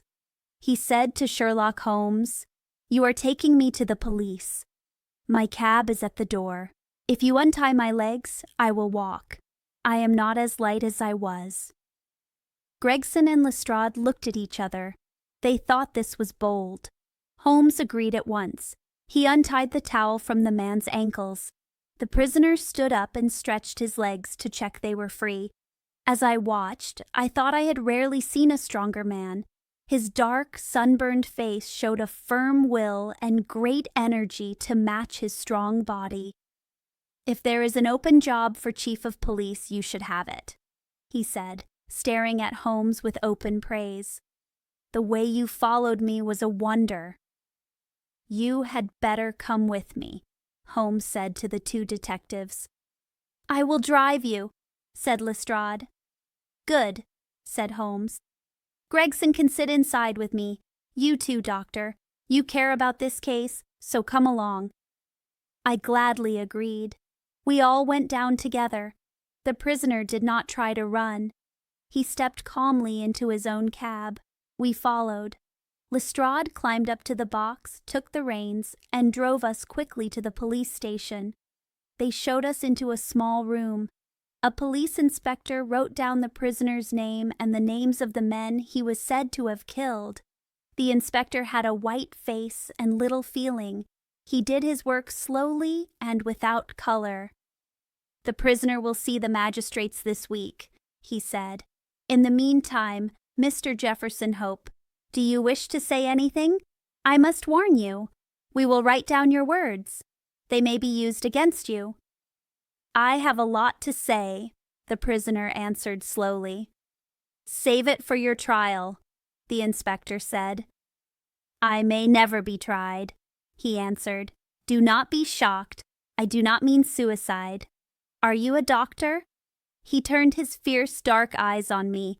"Yes, I am," I said. "Then put your hand here," he said, smiling.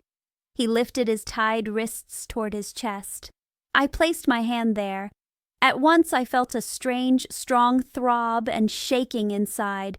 The walls of his chest trembled like a thin house when a huge machine is running. In the quiet room I could hear a dull humming from the same place. "You have an aortic aneurysm," I cried. "That is the name," he said calmly. "A doctor told me last week that it will burst in a few days. It has grown worse for years. I got it from cold and hunger in the Salt Lake Mountains. I have finished my work now. I do not care how soon I die, but I wish to tell what happened. I do not want people to think I was just a low, common killer." The inspector and the detectives spoke together in a hurry. They asked if it was wise to let him speak. "Doctor, is there immediate danger?" the inspector asked me. "Yes," I said, "most certainly." "In that case," said the inspector, "it is our duty to take his words now. Sir, you may speak. I warn you again, we will write it down." "With your leave, I will sit," the prisoner said, and he sat down. "This bad heart makes me tired. Our fight half an hour ago did not help. I stand close to the grave. I will not lie. Every word is true. How you use my words is nothing to me." Jefferson Hope leaned back and began his strange story. He spoke calm and clear, as if these events were simple daily things. I can say it was correct, for I saw Lestrade's notes, where every word was taken down as he spoke. "It does not matter to you why I hated those men," he said. "It is enough that they caused the death of a father and a daughter. For that they lost the right to live. After so many years, I knew no court could punish them. But I knew the truth. I chose to be judge, jury, and the one who carries out the sentence. If you were men, and if you stood in my place, you would have done the same. That girl was going to marry me 20 years ago. She was forced to marry Drebber and died of a broken heart. I took the ring from her dead finger. I swore that his dying eyes would see that ring, and that his last thought would be of the crime he was punished for. I kept that ring on me. I followed him and his helper across 2 continents until I caught them. They tried to tire me out. They failed. If I die tomorrow, I die knowing my work is done and well done. They died by my hand. There is nothing more I want.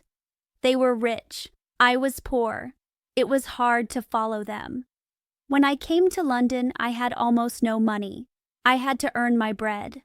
Driving is as easy to me as walking, so I went to a cab owner and got work.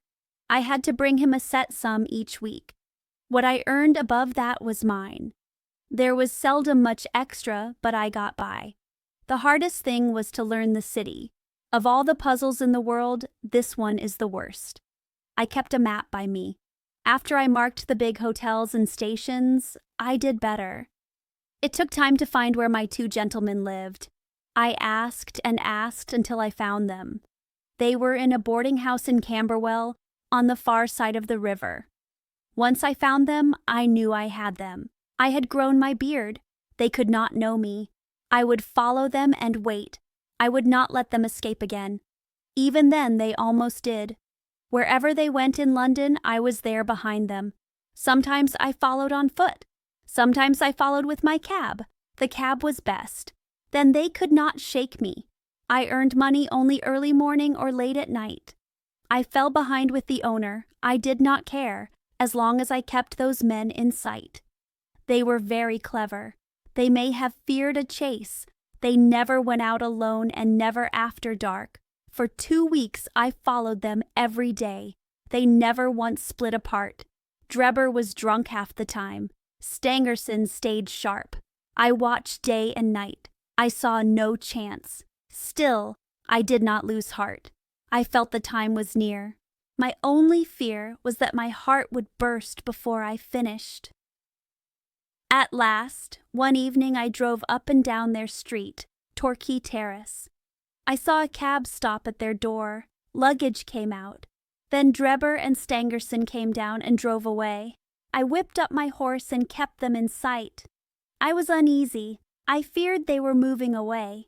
At Euston Station they got out. I left a boy to hold my horse and followed them to the platform. I heard them ask for the Liverpool train.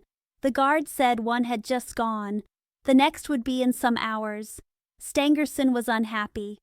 Drebber seemed glad. I got close in the crowd. I heard each word. Drebber said he had a private matter and would come back soon. His friend warned him. They had promised to stay together. Drebber swore and told him he was only a paid servant and must not give orders. Then the secretary gave in. He said, "If you miss the last train, meet me at Halliday's private hotel." Drebber said he would be back before 11 and walked out. My moment had come at last. Together they could guard each other. Alone, each was in my power. I did not rush. My plan was ready. Revenge is no joy unless the man understands who strikes him and why. I had a safe place. Some days earlier, a gentleman had looked at houses on Brixton Road. He dropped a key in my cab. He came for it that night, and I gave it back. But first I took a mold and had a copy made. With that, I had a quiet spot in this great city, a place where no one would stop me. The hard part was to bring Drebber to that house. He walked down the road and went into some bars. He stayed half an hour in the last one. When he came out, he could hardly walk straight. A hansom stood in front of me. He called it. I followed so close my horse's nose was a yard from the driver. We rattled over Waterloo Bridge and through many streets. To my surprise, we came back to the same terrace. I could not guess why. I went on, then stopped my cab about 100 yards away. He went in. His hansom drove off. "Please, a glass of water. My mouth is dry." I handed him water. He drank. "That is better," he said. I waited 15 minutes or more. Then I heard noise inside the house like a fight. The door flew open. 2 men came out. One was Drebber. The other was a young man I had never seen. The young man held Drebber by the collar. At the top of the steps he pushed and kicked Drebber. Drebber flew half across the road. "You hound!" the young man cried, shaking his stick. "I will teach you not to insult an honest girl."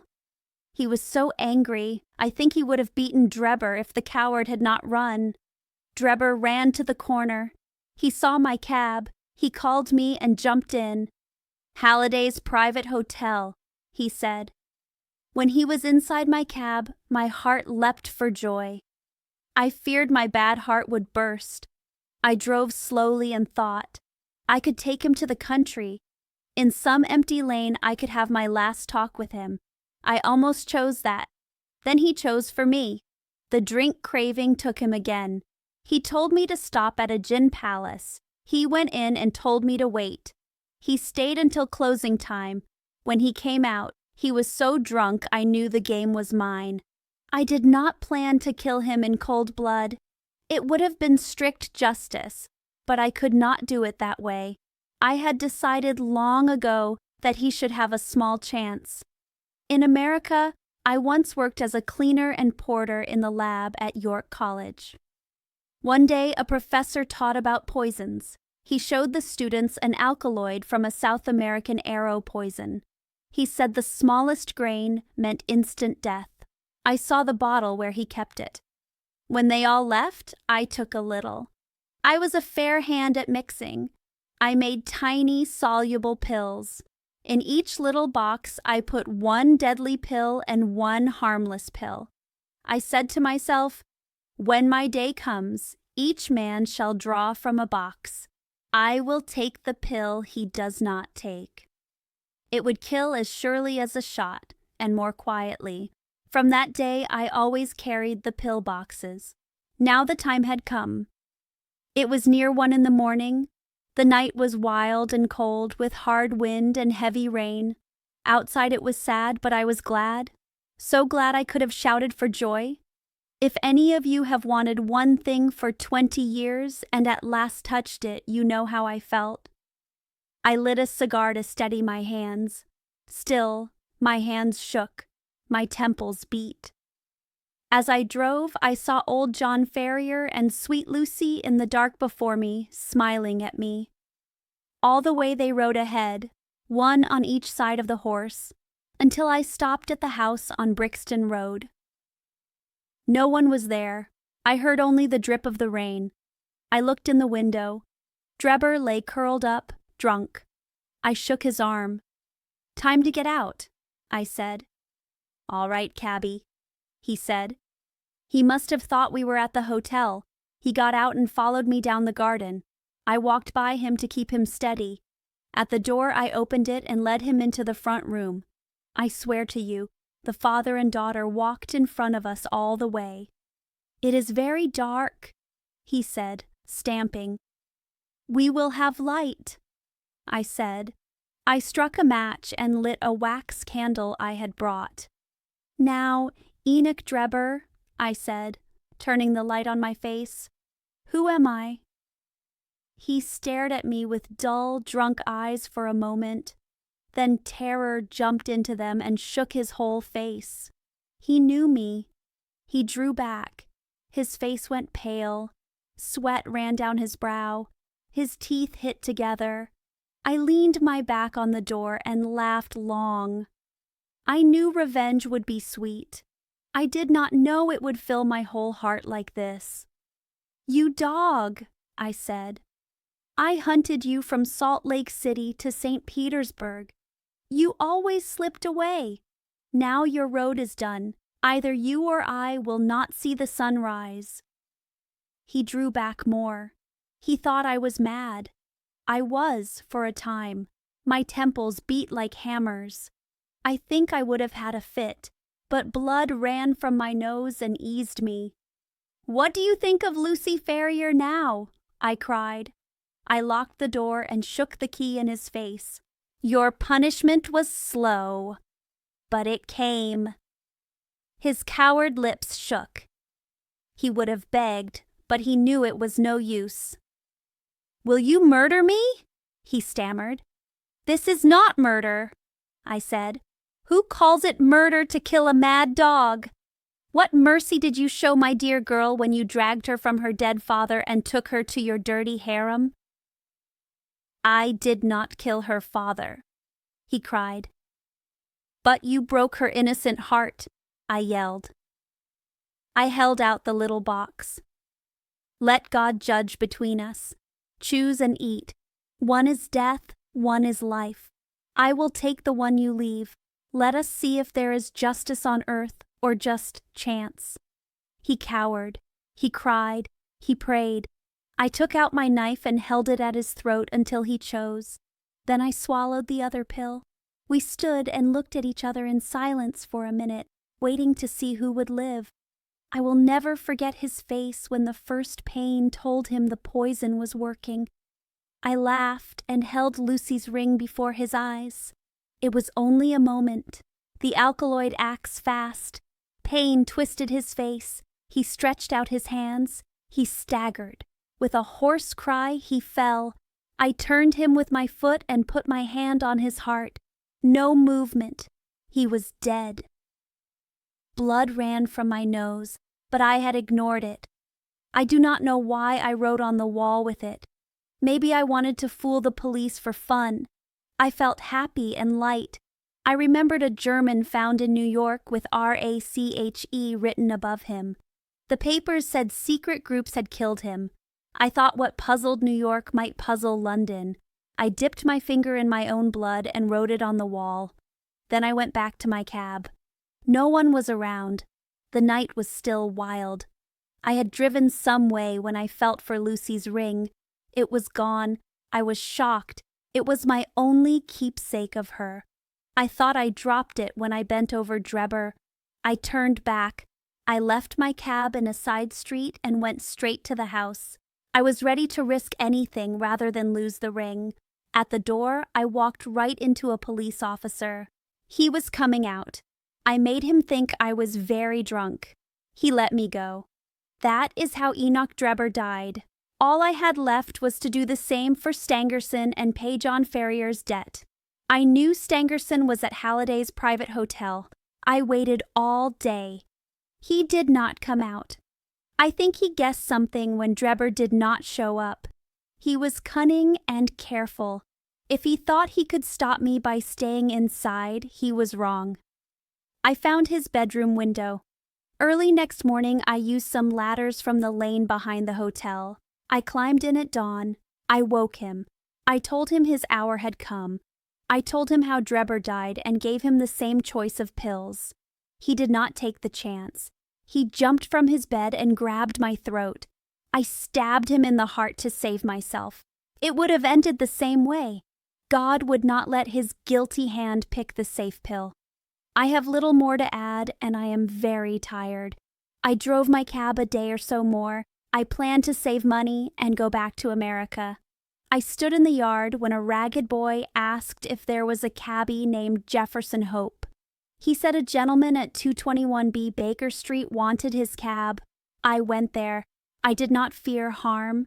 The next thing I knew, this young man had the irons on my wrists, as neat as any I ever saw. That is all. You may call me a murderer. I say I am as much an officer of justice as you are. We were all silent. His story was so strong, and he spoke with such force, that even the two trained detectives sat still and listened hard. When he stopped, no one spoke for a few minutes, except for the scratch of Lestrade's pencil as he finished his notes. "There is one thing I would like to know," Sherlock Holmes said at last. "Who was your friend who came for the ring I advertised?" The prisoner winked at Holmes with a little joke. "I can tell my own secrets," he said, "but I will not bring trouble on others. I saw your ad. I thought it might be a trap or it might be the ring. My friend said he would go. You must agree he did it well." "No doubt," Holmes said warmly. "Now, gentlemen," the inspector said, serious again, "we must follow the law. On Thursday, the prisoner will go before the magistrates. You must attend. Until then, I am responsible for him." He rang the bell. Two warders led Jefferson Hope away. Holmes and I went out of the station and took a cab back to Baker Street. Chapter 7. The Conclusion. We were told to go to court on Thursday, but on Thursday our words were not needed. A higher judge had already called Jefferson Hope. He died in his cell in the night. The swelling in his chest burst. In the morning he lay on the floor with a calm smile on his face. It looked as if, at the end, he saw a useful life and work well done. "Gregson and Lestrade will be very angry," Holmes said to me the next evening.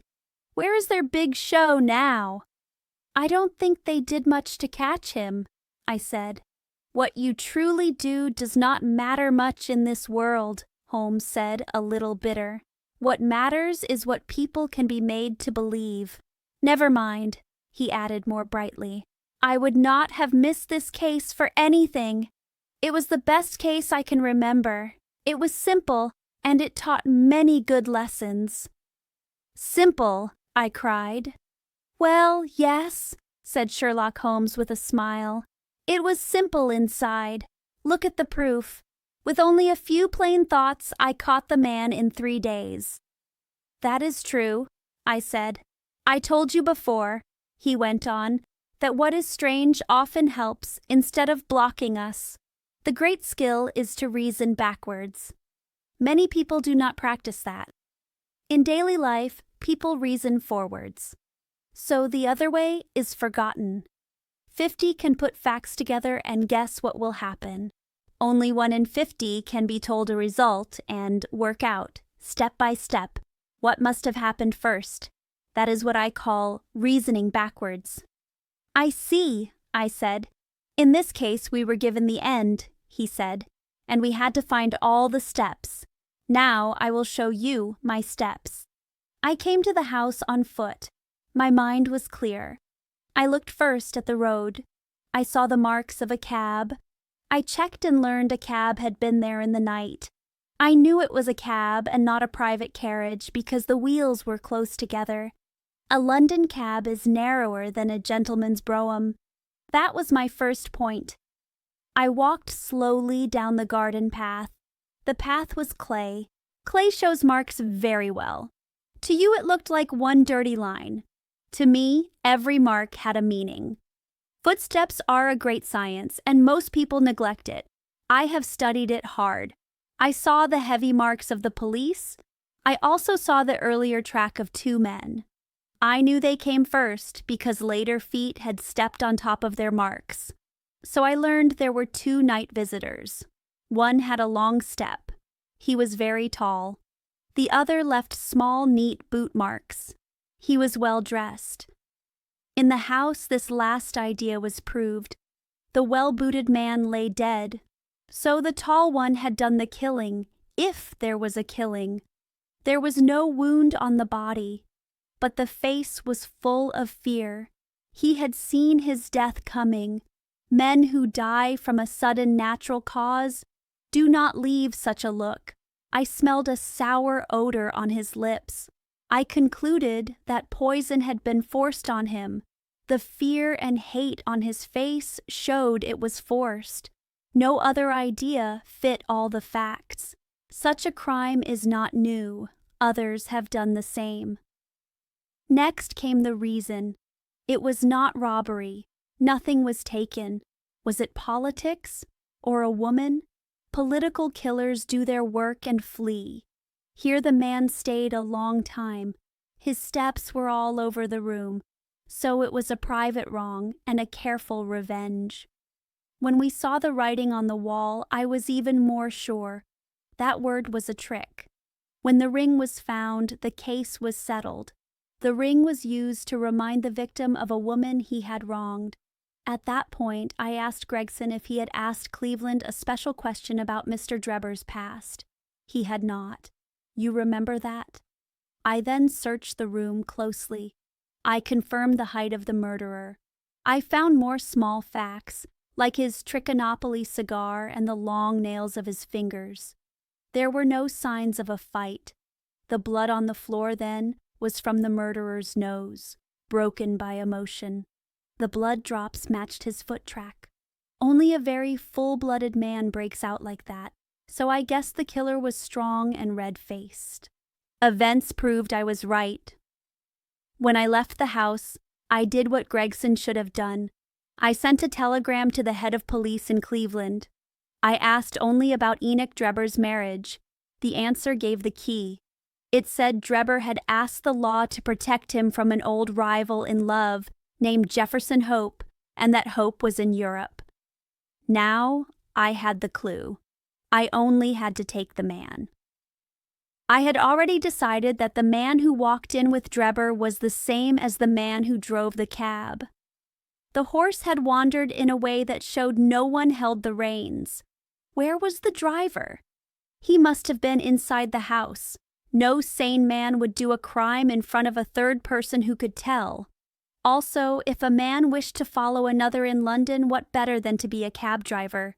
So I had to look for Jefferson Hope among the cabmen of the city. If he had become a cabman, why stop now? A sudden change would draw eyes to him. He would likely keep on for a while. Why use a false name? No one in London knew his real one. So I set my street boys to work. I sent them to every cab owner in London. They found the man I needed. You remember how well they did and how fast I acted. The murder of Stangerson was a surprise. No one could have stopped it, but through it I got the pills. I had already guessed they existed. You see, the whole case was one clear chain.